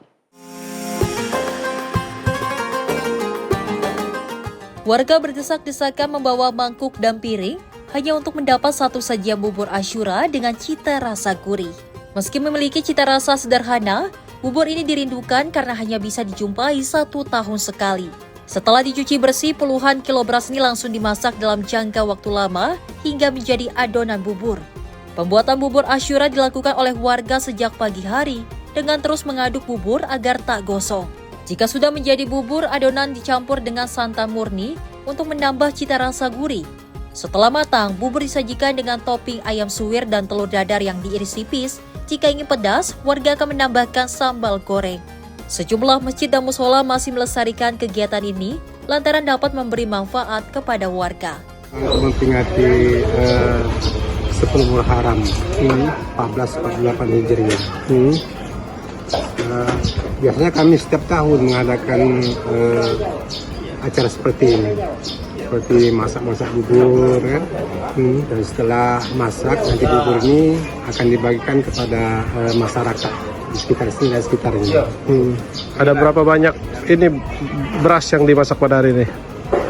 Diperkirakan beras ini kalau dikilokan mencapai 60 kilo. Tapi kalau dikalikan 20 per karung ini ada 3 karung. Dan mudah-mudahan kedepannya nanti insya Allah antusias daripada masyarakat ini mungkin akan bertambah, donatur dan lain sebagainya. Bubur ini adalah untuk mengingatkan masa-masa yang telah lalu mungkin ya. Bisa berbagi kepada masyarakat yang agak kurang mampu. Kegiatan ini merupakan tradisi turun-temurun yang sudah dilakukan oleh warga setiap tahunnya. Warga yang mengantri bubur mengaku antusias lantaran bubur ini hanya dapat dijumpai dalam momen hari 10 Muharram. Biasanya mereka langsung menyantap bubur dalam kondisi hangat, namun ada juga yang menyimpan bubur di lemari pendingin untuk dimakan saat sarapan. Di Masjid Baitul Ikhlas, Kota Palembang, panitia menyiapkan 100 kg beras yang dimasak menjadi bubur untuk dibagikan kepada warga, dan dalam waktu 1 jam bubur ludes diperebutkan warga. Dari Palembang, Sumatera Selatan, Yudo Handoko, Simpo TV melaporkan. Pemirsa, jejak cinta dan wasiat Rasulullah tersimpan dalam peninggalan sejarah Islam berupa sumur Gars di kota Madinah, Arab Saudi. Sebuah mata air yang menjadi favorit Nabi Muhammad dan masih mengalir hingga saat ini.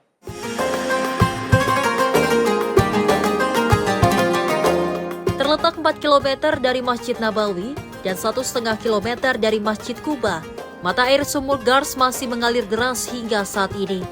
Air dari sumur ini menjadi saksi sekaligus sentuhan terakhir yang membersihkan jasad suci Rasulullah sebelum dimakamkan. Jadi di belakang kita adalah sumur Gars. Sumur Gars ini adalah sumur yang digali oleh seorang sahabat atau seseorang yang merupakan penduduk asli Madinah. Namanya adalah Malik bin Nahab. Malik bin Nahab. Beliau adalah bapaknya sahabat yang bernama Sa'ad bin Khaythamah. Nah, sumur ini sangat memiliki keterkaitan yang kuat dengan sejarah, terutama keterkaitan kuat dengan Rasulullah SAW, yang mana suatu ketika Rasulullah SAW bersabda, memberikan pesan kepada sahabat Ali bin Abi Thalib, sepupu beliau berpesan, Ya Ali, idza mittu faghsiluni bimiyahin min bi'ri Gars. Wahai Ali, apabila aku meninggal dunia, maka mandikanlah jasadku dengan air dari sumurku. Sumur apa itu? Yaitu sumur Gars. Jadi sumur ini tuh bahkan Rasulullah SAW menyebutkan bahwa ini adalah sumurku itu loh. Jadi keterkaitan sumur Gars dengan Rasulullah SAW itu sangat kuat sekali. Kemudian Rasulullah SAW juga sering berwudu dan meminum air dari sumur Gars ini. Dan yang lebih spesial lagi, dalam sebuah riwayat dijelaskan bahwa Rasulullah SAW bersabda, Inni ra'aitu, aku bermimpi, anni asbahu ala bi'rin min abaril jannah. Aku berada di pagi hari di sebuah sumur di antara sumur-sumur surga. Masya Allah. Jadi ternyata sumur Gars ini merupakan sumur di antara sumur-sumur surga. Kalau di Madinah ini jadi ternyata banyak banget benda-benda yang sumbernya adalah berasal dari surga. Di antaranya adalah Raudhatun min Riyadil Jannah. Raudhah itu termasuk taman di antara taman surga. Nah, kalau sumur Gars ini adalah bi'run atau sumur di antara sumur-sumur surga. Jadi subhanallah, inilah salah satu keutamaan dari sumur Gars ini yang memiliki nilai sejarah yang sangat kuat dan keterkaitan yang kuat dengan Rasulullah SAW. Kini tempat ini sudah direnovasi besar-besaran sebagai bagian dari warisan budaya oleh pemerintah Arab Saudi. Kendati begitu, struktur asli sumur batu di dalamnya masih dipertahankan. Bahkan ada sejumlah batu yang masih terjaga keasliannya. Alhamdulillah seger rasanya. Gimana pengalaman bisa main di sini? Ya ini kan air sumur dari wasiat Nabi juga kan. Ya namanya juga ziarah, senang sekali. Sejarah, karena ya jangan pernah melupakan sejarah. Pengunjung yang datang ke Sumur Gars juga bisa merasakan segarnya air yang dulu menjadi favorit Nabi Muhammad. Kita dapat mengetahui sejarah Rasulullah, di mana Telaga Gars ni baru kami tahu merupakan air daripada perigi ni diambil untuk memandikan jenazah Rasulullah. Bisa lebih mengenal dan kita bersyukur. Sayang Rasulullah.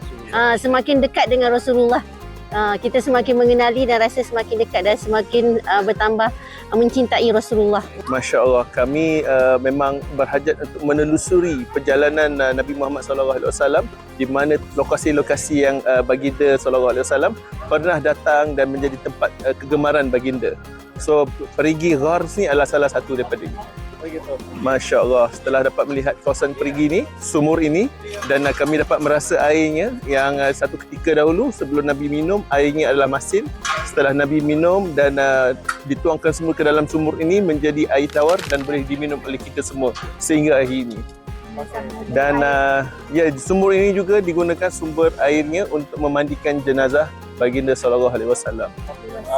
Hikmahnya kami rasa lebih dekat dengan Nabi SAW dan kita dapat menghayati betapa besarnya pengorbanan dan sumbangan baginda SAW kepada kita semua umat manusia di muka bumi ini.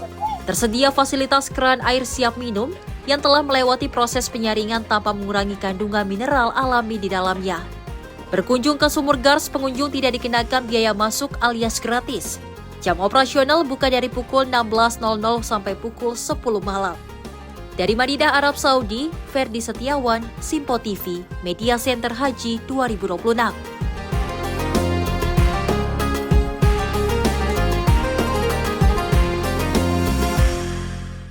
Pemirsa, dukun Ghana klaim kutuk Harry Kane di Piala Dunia. Simak informasinya usai jeda. Tetaplah bersama kami di Menyapa Indonesia Pagi.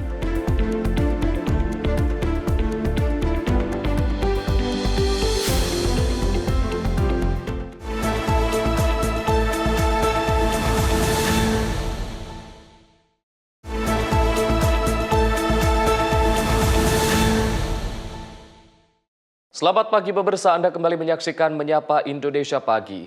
Kepercayaan akan kekuatan spiritual kembali menjadi sorotan di Piala Dunia 2026.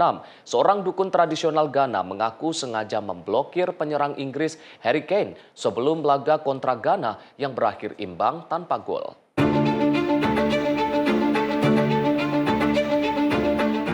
Nana Kwaku Bonsam, seorang pemuka spiritual tradisional di Ghana, mengklaim melakukan ritual untuk mencegah Harry Kane mencetak gol saat Inggris menghadapi Ghana di Piala Dunia 2026. Bonsam mengaku menggunakan pengusir lalat tradisional dan kekuatan dari kuil miliknya setelah mendapatkan petunjuk bahwa Kane berpeluang mencetak 2 gol ke gawang Ghana. Meski mengaku mengagumi kapten Inggris tersebut, bahkan menamai anaknya dengan nama Harry Kane, Bonsam mengatakan ia tetap melakukan ritual demi kepentingan negaranya. Pada laga tersebut, Harry Kane gagal memanfaatkan sejumlah peluang emas, termasuk satu peluang jarak dekat yang melambung di atas mistar sehingga pertandingan berakhir imbang 0-0. Bonsam mengatakan kutukan tersebut kini telah dicabut dan ia yakin Kane akan kembali tampil tajam pada pertandingan berikutnya. Ia juga menegaskan tidak akan melakukan ritual serupa saat Ghana menghadapi Kroasia.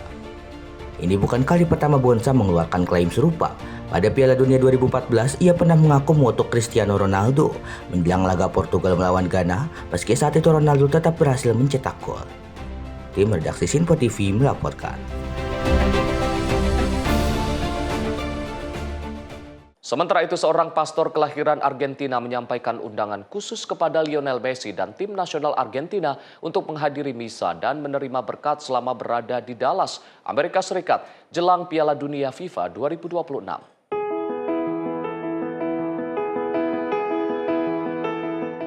Pastor Martin Prado yang bertugas di Gereja Katolik Saint Bernard of Clairvaux, Dallas mengundang Lionel Messi dan seluruh skuad timnas Argentina untuk mengikuti misa serta menerima pemberkatan.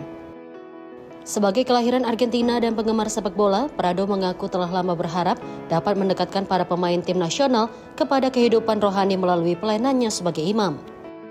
Menurut Prado, momen Piala Dunia 2026 menjadi waktu yang tepat untuk menyampaikan undangan tersebut. Ia berharap para pemain dapat menerima sakramen dan memohon berkat sebelum bertanding.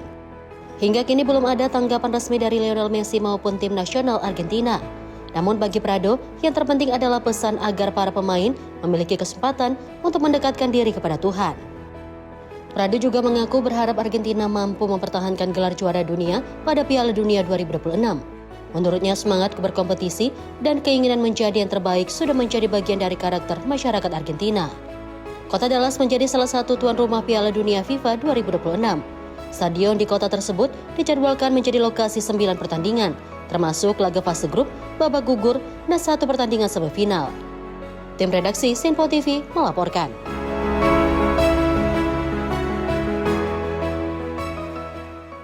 Antusiasme Piala Dunia 2026 terus terasa di berbagai negara. Di negara bagian Kerala, India, sekelompok penggemar sepak bola membangun replika trofi Piala Dunia setinggi 30 kaki dan menargetkan rekor dunia Guinness.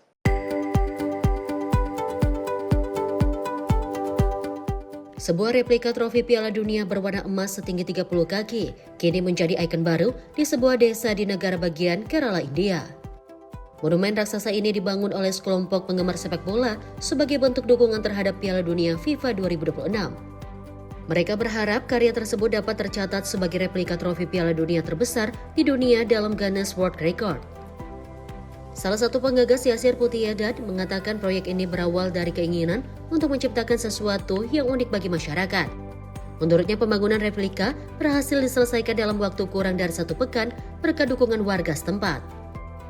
Replika trofi tersebut dibangun dengan biaya sekitar Rp600.000 India atau setara lebih dari $6.000 Amerika Serikat. Keberadaan monumen ini menarik perhatian warga dan wisatawan yang datang untuk berfoto di depan replika trofi Piala Dunia. Piala Dunia FIFA 2026 sendiri berlangsung pada 11 Juni hingga 19 Juli di Amerika Serikat, Kanada, dan Meksiko. Memasuki akhir fase grup, sejumlah tim besar telah memastikan langkah ke babak 32 besar. Tim redaksi Sinpo TV melaporkan. Seniman India membuat potret raksasa Lionel Messi berukuran 30 kaki di atas atap bangunan di Kolkata. Hal itu dilakukan untuk menyambut ulang tahun ke-39 Kapten Timnas Argentina tersebut. Rekaman menunjukkan potret raksasa Lionel Messi terbentang di atas atap dengan seniman Pritam Banerjee menyelesaikan sentuhan terakhir sebelum berpose di samping karyanya. Banerjee mengatakan proyek ini diselesaikan dalam waktu 15 hari dan terinspirasi dari kekagumannya terhadap sang bintang Argentina. Untuk menjaga karyanya tetap bertahan di tengah musim hujan, ia menggunakan cat eksterior, tahan cuaca, dan material kanvas PVC yang lebih tahan lama. Banerjee dikenal lewat karya potret berukuran besar yang ditampilkan di ruang publik, termasuk sosok aktor Bollywood dan tokoh nasional India. Ia mengaku ingin membawa seni keluar dari galeri dan menjangkau lebih banyak orang. Persembahan ini juga menegaskan besarnya basis penggemar Messi di India yang terus memberi dukungan kepada Kapten Argentina di setiap momen besar karirnya. Pekan ini, Messi juga mencatat rekor baru sebagai pencetak gol terbanyak sepanjang sejarah Piala Dunia dan menjadi pemain pertama yang tampil di 6 edisi turnamen. Tim redaksi Sinpo TV melaporkan. Sementara itu, pemirsa, warisan budaya tradisional Cina turut meramaikan demam Piala Dunia 2026. Seorang pengrajin asal Guangxi membuat berbagai produk bertema Piala Dunia dengan menggunakan motif tenun khas brokat zuang, salah satu teknik tenun kuno yang telah bertahan selama ribuan tahun. Rekaman video menunjukkan pengrajin bernama Tan Xian Guang memperkenalkan beragam produk bertema Piala Dunia di sebuah toko di kota Nanning, Cina Selatan. Produk tersebut mencakup bola sepak, jersey, topi, aksesoris, hingga boneka maskot yang dipadukan dengan motif khas brokat zuang. Tan mengatakan momentum Piala Dunia menjadi kesempatan untuk memperkenalkan budaya Zhuang ke tingkat internasional. Etnis Zhuang merupakan kelompok etnis minoritas terbesar di Cina dengan populasi lebih dari 19 juta jiwa, sementara penduduk mayoritas tinggal di wilayah otonom Guangxi Zhuang. Sebagai pewaris resmi tradisi tenun brokat Zhuang, Tan menjelaskan desain produk ini terinspirasi dari gerakan dan dinamika permainan sepak bola. Motif garis yang mengalir dan fleksibel dipilih untuk mencerminkan energi serta kecepatan olahraga tersebut. Koleksi ini juga menampilkan versi baru maskot tradisional Guangxi bernama Mome yang dirancang ulang agar lebih mudah dikenali sebagai simbol budaya Zhuang. 为什么用壮锦做呢？一个壮锦，我们一定要走出国，因为我们的壮锦呢，因为传统的话呢，它跟三大名锦比，它比较粗犷，它都是炫耀在村庄里面，就没有出过省，更没有出过国。那想让全世界人都了解它，就借助这个世界杯这个机会，我们就把品呢推出去。 Tenun brokat Zhuang sendiri memiliki sejarah lebih dari 2.200 tahun dan selama ini banyak digunakan dalam busana tradisional masyarakat setempat. Melalui koleksi khusus ini, para pengrajin berharap brokat Zhuang dapat semakin dikenal dunia dan menjadi bagian dari kehidupan modern tanpa kehilangan nilai budayanya. Tim redaksi Sinpo TV melaporkan. Demam Piala Dunia tak hanya terasa di negara peserta. Di negara bagian Kerala, India, seorang penggemar berat timnas Brasil menunjukkan dukungannya dengan cara yang tak biasa.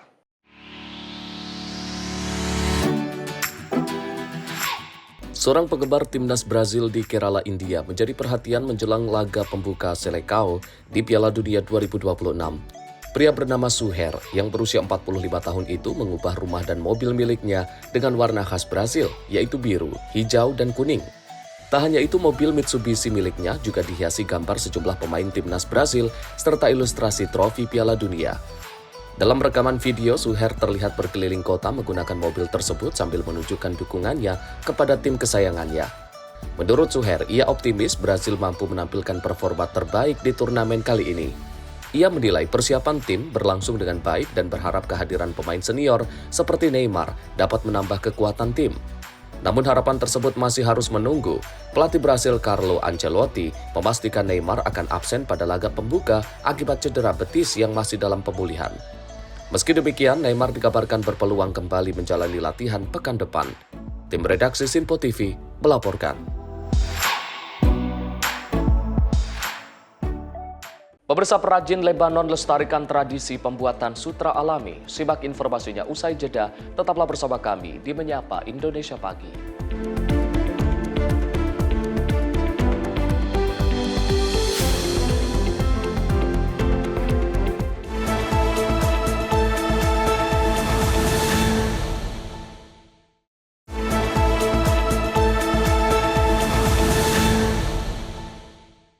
Pemirsa, Anda kembali menyaksikan Menyapa Indonesia Pagi.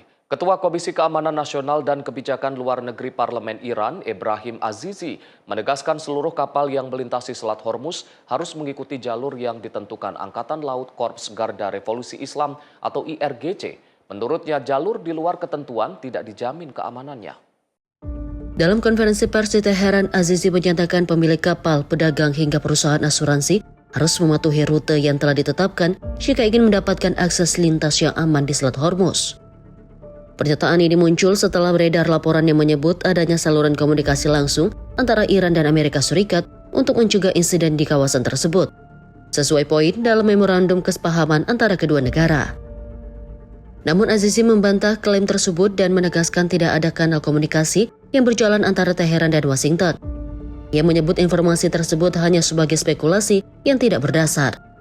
Kanal موازی یا مسیر موازی امنیت نخواهد داشت، امنیت به همراه نداره. تنها مسیر امن و مورد اعتماد مسیری است که نیروی دریایی سپاه پاسداران انقلاب اسلامی مشخص کرده. تأکید ما به همه شناورها، کشتیها و همه تجار و همه شرکت‌های بیمه این است که برای در واقع عبور امن فقط از مسیر مشخص شده. Dalam kesempatannya sama, Azizi juga menegaskan Iran akan terus mendukung sekutunya termasuk Hezbollah, di tengah proses menuju kesepakatan yang lebih luas. Ketegangan di Selat Hormuz kembali meningkat setelah Amerika Serikat mengaku melancarkan serangan ke target Iran di sekitar jalur pelayaran tersebut, menyusul dugaan serangan drone Iran terhadap kapal komersial. Terkait aset Iran yang dibekukan, Teheran menyatakan akan menggunakan dana tersebut sesuai kebutuhan nasional dan tanpa bergantung pada izin dari pihak manapun. Iran dan Amerika Serikat diketahui menandatangani memorandum kesepahaman pada 17 Juni dan telah memulai putaran awal negosiasi di Swiss untuk menuju kesepakatan final. Tim redaksi Sinpo TV melaporkan. Ribuan warga Iran memadati jalanan ibu kota Teheran untuk memperingati Hari Asyura, salah satu peringatan paling suci bagi umat Muslim Syiah. Peringatan tahun ini berlangsung di tengah berlangsungnya dialog diplomatik antara Iran dan Amerika Serikat mengenai isu nuklir dan keamanan kawasan. Berikut laporannya.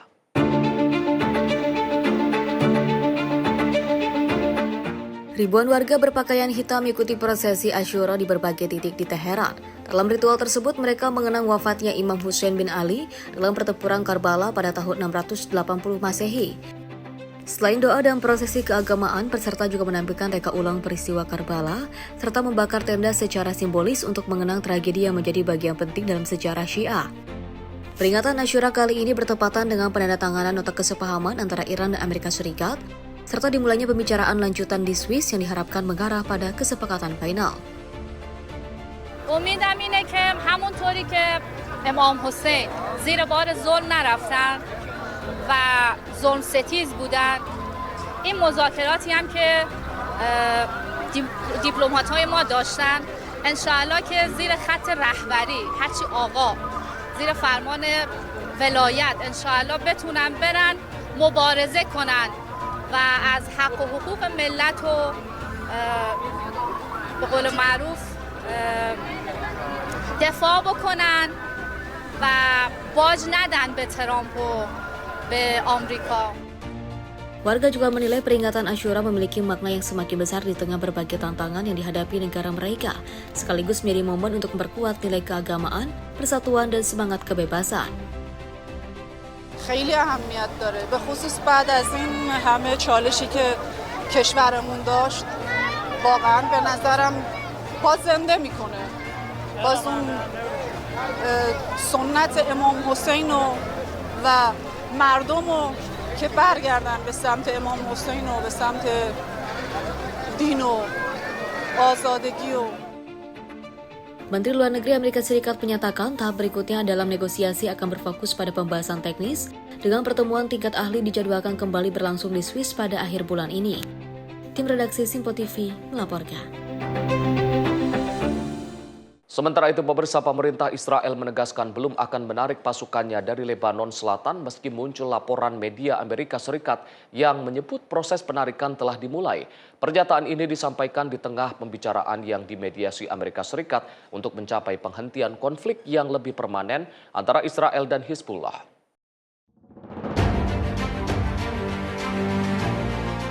Dalam konferensi pers di Yerusalem, juru bicara pemerintah Israel David Menker menanggapi laporan juga menyebut pasukan pertahanan Israel atau IDF tengah melakukan penarikan sebagian dari Lebanon Selatan.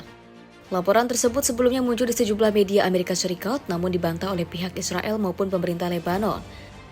Menker menyatakan pemerintah tidak akan memberikan komentar rinci mengenai jalannya negosiasi, namun mengakui bahwa pembahasan mengenai penempatan ulang pasukan memang menjadi bagian dari dialog yang juga sedang berlangsung. Now, you wouldn't expect me to give a running commentary on those issues, but let me tell you what we are discussing. These are some of the issues, and it's not limited to just what I'm talking about. We are talking about the redeployment of IDF forces, but only after demilitarization of southern Lebanon and disarming Hezbollah. Saat ini Israel dan pemerintah Lebanon masih terlibat dalam perundingan yang dimediasi Amerika Serikat untuk mencapai penghentian permusuhan secara lebih permanen. Namun hingga kini belum ada kesepakatan final terkait status pasukan Israel di Lebanon Selatan maupun masa depan kekuatan bersenjata Hizbullah di kawasan tersebut. Tim redaksi Sinpo TV melaporkan. Kita beralih ke informasi lain, pemirsa. Bantuan kemanusiaan terus disalurkan ke negara bagian La Guaira, Venezuela, yang menjadi salah satu wilayah paling parah terdampak gempa bumi berkekuatan 7,2 dan 7,5 magnitudo. Di tengah upaya penyelamatan, ribuan warga masih menghadapi krisis akibat keterbatasan bantuan dan terputusnya akses komunikasi.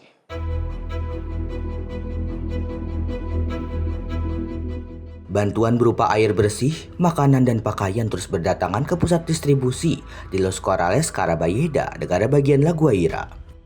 Bantuan tersebut disalurkan oleh kelompok relawan dari berbagai wilayah, termasuk Miranda dan ibu kota Caracas. Salah satu penyintas, Juan Mujica, mengatakan kapasitas pemerintah daerah masih sangat terbatas untuk menjangkau seluruh korban. Menurutnya, bantuan yang ada belum sebanding dengan besarnya dampak bencana. Mujica menilai kondisi saat ini merupakan krisis yang melampaui kemampuan penanganan setempat. Ia menyebut berbagai pihak termasuk sektor swasta dan sebagian aparat negara terus berupaya menyalurkan bantuan meski dihadapkan pada berbagai kendala. Selain keterbatasan logistik, warga terdampak juga menghadapi sulitnya berkomunikasi dengan dunia luar. Terputusnya jaringan telekomunikasi membuat banyak korban harus berjalan kaki atau menumpang kendaraan demi menyampaikan informasi. Untuk mendukung proses evakuasi dan distribusi bantuan, pemerintah Venezuela memperkuat pengamanan dengan menempatkan personel militer di La Guaira. Langkah ini dilakukan guna menjaga ketertiban dan memperlancar operasi penyelamatan. Hingga Sabtu, otoritas Venezuela melaporkan jumlah korban tewas akibat gempa meningkat menjadi 1.430 orang, dengan 3.238 orang mengalami luka-luka. Sementara itu, lebih dari 78.000 laporan orang hilang masih tercatat, dengan sekitar 50.668 orang belum berhasil ditemukan. Tim redaksi Sinpo TV melaporkan. Kota Berlin, Jerman dilanda gelombang panas ekstrim dengan suhu mencapai 41 derajat Celcius. Warga dan wisatawan pun berbagai cara mencari kesejukan di tengah terik matahari.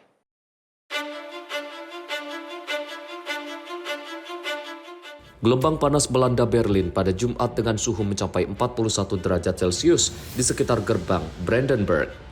Kondisi ini menjadi salah satu episode cuaca terpanas yang melanda Jerman dalam beberapa tahun terakhir. Sejumlah warga dan wisatawan terlihat memanfaatkan air mancur untuk menyejukkan tubuh, mengisi ulang botol minum, serta berteduh dari paparan sinar matahari. Beberapa pengunjung mengaku belum pernah mengalami suhu setinggi ini. Bahkan mereka yang berasal dari negara dengan iklim panas sekalipun menilai kondisi tersebut tidak biasa. Untuk menghadapi panas ekstrim, warga mengandalkan pakaian tipis, kipas angin, dan memperbanyak konsumsi air minum. Sebagian di antara mereka juga mengaitkan meningkatnya suhu dengan dampak perubahan iklim. Gelombang panas tidak hanya terjadi di Jerman. Sejumlah negara Eropa lain seperti Prancis, Italia, Belanda, Belgia, dan Spanyol juga mencatatkan suhu tinggi. Otoritas setempat mengeluarkan peringatan gelombang panas dan menghimbau masyarakat untuk tetap terhidrasi serta menghindari aktivitas di bawah terik matahari dalam waktu lama. Tim redaksi Sinpo TV melaporkan.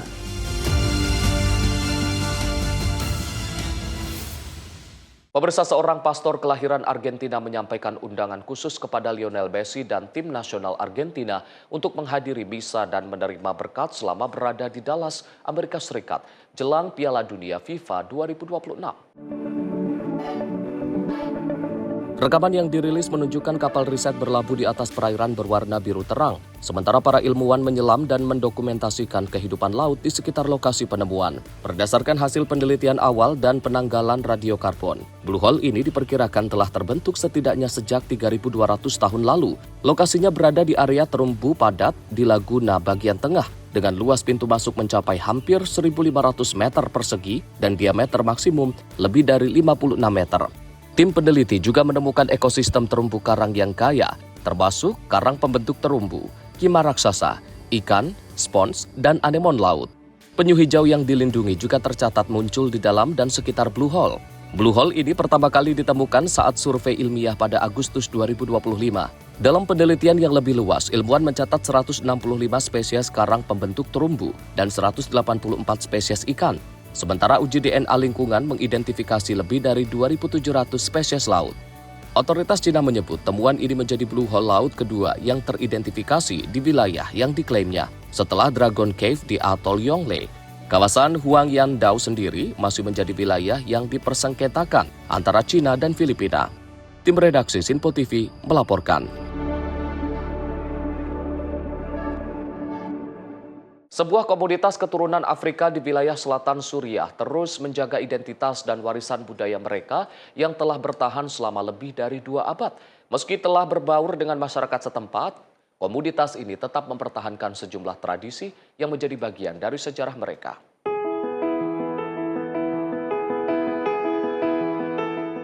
Rekaman yang diambil di Desa Jilen, Provinsi Dara memperlihatkan kehidupan sehari-hari komunitas keturunan Afrika yang telah menetap di wilayah tersebut selama beberapa generasi. Anggota komunitas terlihat beraktivitas di sektor pertanian, peternakan, serta membuat kerajinan tradisional dari anyaman alang-alang. Menurut warga setempat, nenek moyang mereka datang ke Suriah pada abad ke-19 untuk mencari kehidupan yang lebih baik. Setelah menemukan tanah yang subur dan peluang ekonomi yang menjanjikan, mereka memilih untuk menetap, membangun keluarga, dan menjadi bagian dari masyarakat Suriah. Selain di Desa Jilen, komunitas keturunan Afrika juga tersebar di beberapa wilayah lain di Provinsi Dara, termasuk Desa Sheikh Sa'ad dan Ain Zakar, serta di sejumlah daerah lain di Suriah seperti Deir ez-Zor dan Raqqa. 1500 أو 1000 يعني تقريبا وفي بالشيخ سعد كمان يعني إذا مو قد الجليين يكونوا أكثر شوي وفي مناطق عين ذكر يعني ما بعرف عشان العدد مضبوط لأنه مع الناس اختلاط زيادة في المناطق هذيك وفي كل المحافظات في القطر العربي السوري خاصة مناطق دير الزور الرقة يعني في جاليات سمر كثير هناك. Seiring berjalannya waktu, komunitas Afro-Suriah telah berhasil berintegrasi dengan masyarakat lokal tanpa meninggalkan akar budaya mereka. Tradisi dan kebiasaan yang mereka bawa dari nenek moyang kini berpadu dengan budaya setempat, menciptakan identitas sosial yang unik di tengah keragaman Suriah. Tim redaksi Sinpo TV melaporkan.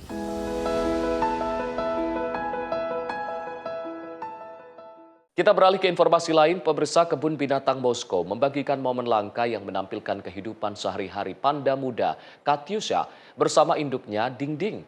Tingkah lucu Katyusha saat menikmati bambu pun kembali menjadi daya tarik bagi para pengunjung.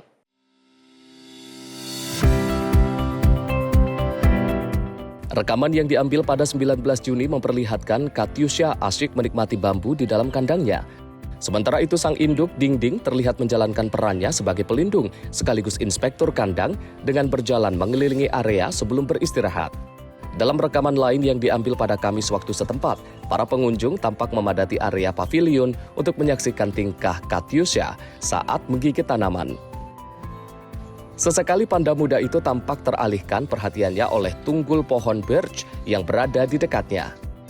Katyusha lahir pada Agustus 2023 dan mendapatkan namanya melalui pemungutan suara publik di kota Moskow. Nama Katyusha diambil dari lagu rakyat populer Rusia yang sangat dikenal oleh masyarakat setempat. Orang tua Katyusha, Ding Ding dan Ruyi, didatangkan dari Beijing ke Moskow pada tahun 2019. Keduanya menjadi bagian dari program konservasi panda raksasa internasional yang bertujuan menjaga kelangsungan spesies langka tersebut. Saat ini keluarga panda itu menempati pavilion fauna Tiongkok di Kebun Binatang Moskow yang diresmikan oleh Presiden Rusia Vladimir Putin dan Presiden Tiongkok Xi Jinping. Tim redaksi Sinpo TV melaporkan. Pemirsa, di tengah maraknya produksi sutra modern, seorang perajin di Lebanon masih mempertahankan tradisi membuat benang sutra alami secara manual dari ulat sutra. Usaha ini menjadi bagian dari upaya melestarikan warisan kerajinan tradisional.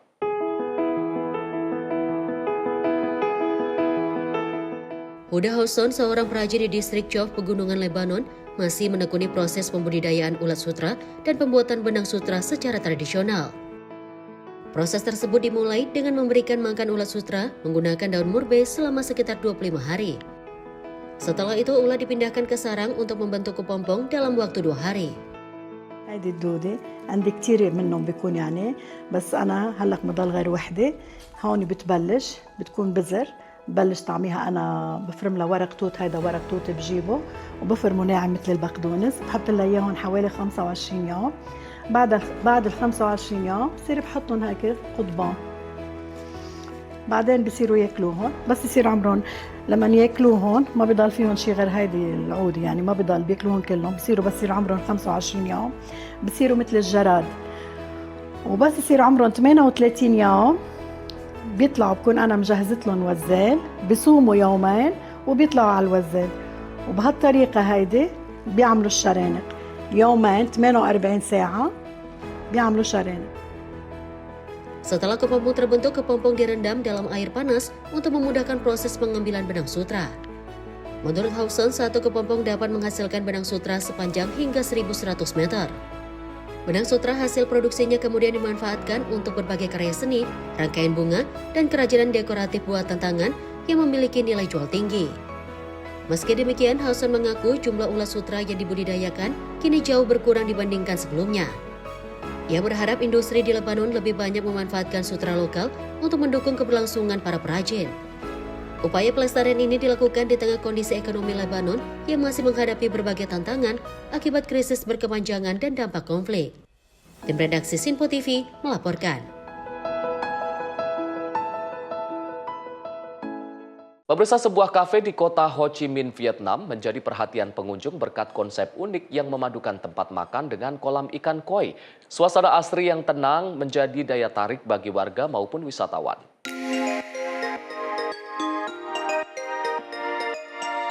Oasis Cafe di kota Ho Chi Minh, Vietnam menawarkan pengalaman bersantap yang berbeda dengan menempatkan meja dan kursi tepat di atas kolam ikan koi. Pengunjung dapat menikmati makanan dan minuman sambil melihat ikan koi berenang di sekitar meja, bahkan memberikan makanan langsung kepada ikan. Sejumlah pengunjung menilai suasana kafe sangat nyaman dan menyerupai taman tropis. Konsep tersebut memberikan pengalaman yang mendekatkan pengunjung dengan alam di tengah padatnya kota Ho Chi Minh. Manajer kafe Ngo-Yan Tudong menjelaskan konsep kafe terinspirasi dari makna ikan koi dalam budaya Jepang yang melambangkan ketabahan, keberuntungan, dan kesuksesan. Cá koi là một biểu tượng rất là may mắn của Nhật Bản, cho nên cà phê cá koi muốn mang những cái sự may mắn đó đến với người Việt Nam mình, đó là ý tưởng để có thể phát huy ra một quán cà phê cá như bây giờ. Untuk menjaga kesehatan ikan, pihak kafe menggunakan sistem filtrasi dan sterilisasi air serta memberikan pakan bergizi secara rutin. Menurut pengelola, kafe lebih banyak dikunjungi wisatawan pada hari kerja, sedangkan akhir pekan didominasi oleh keluarga yang datang bersama anak-anak untuk memberikan makan ikan dan menikmati suasana alam. Tim redaksi Sinpo TV melaporkan.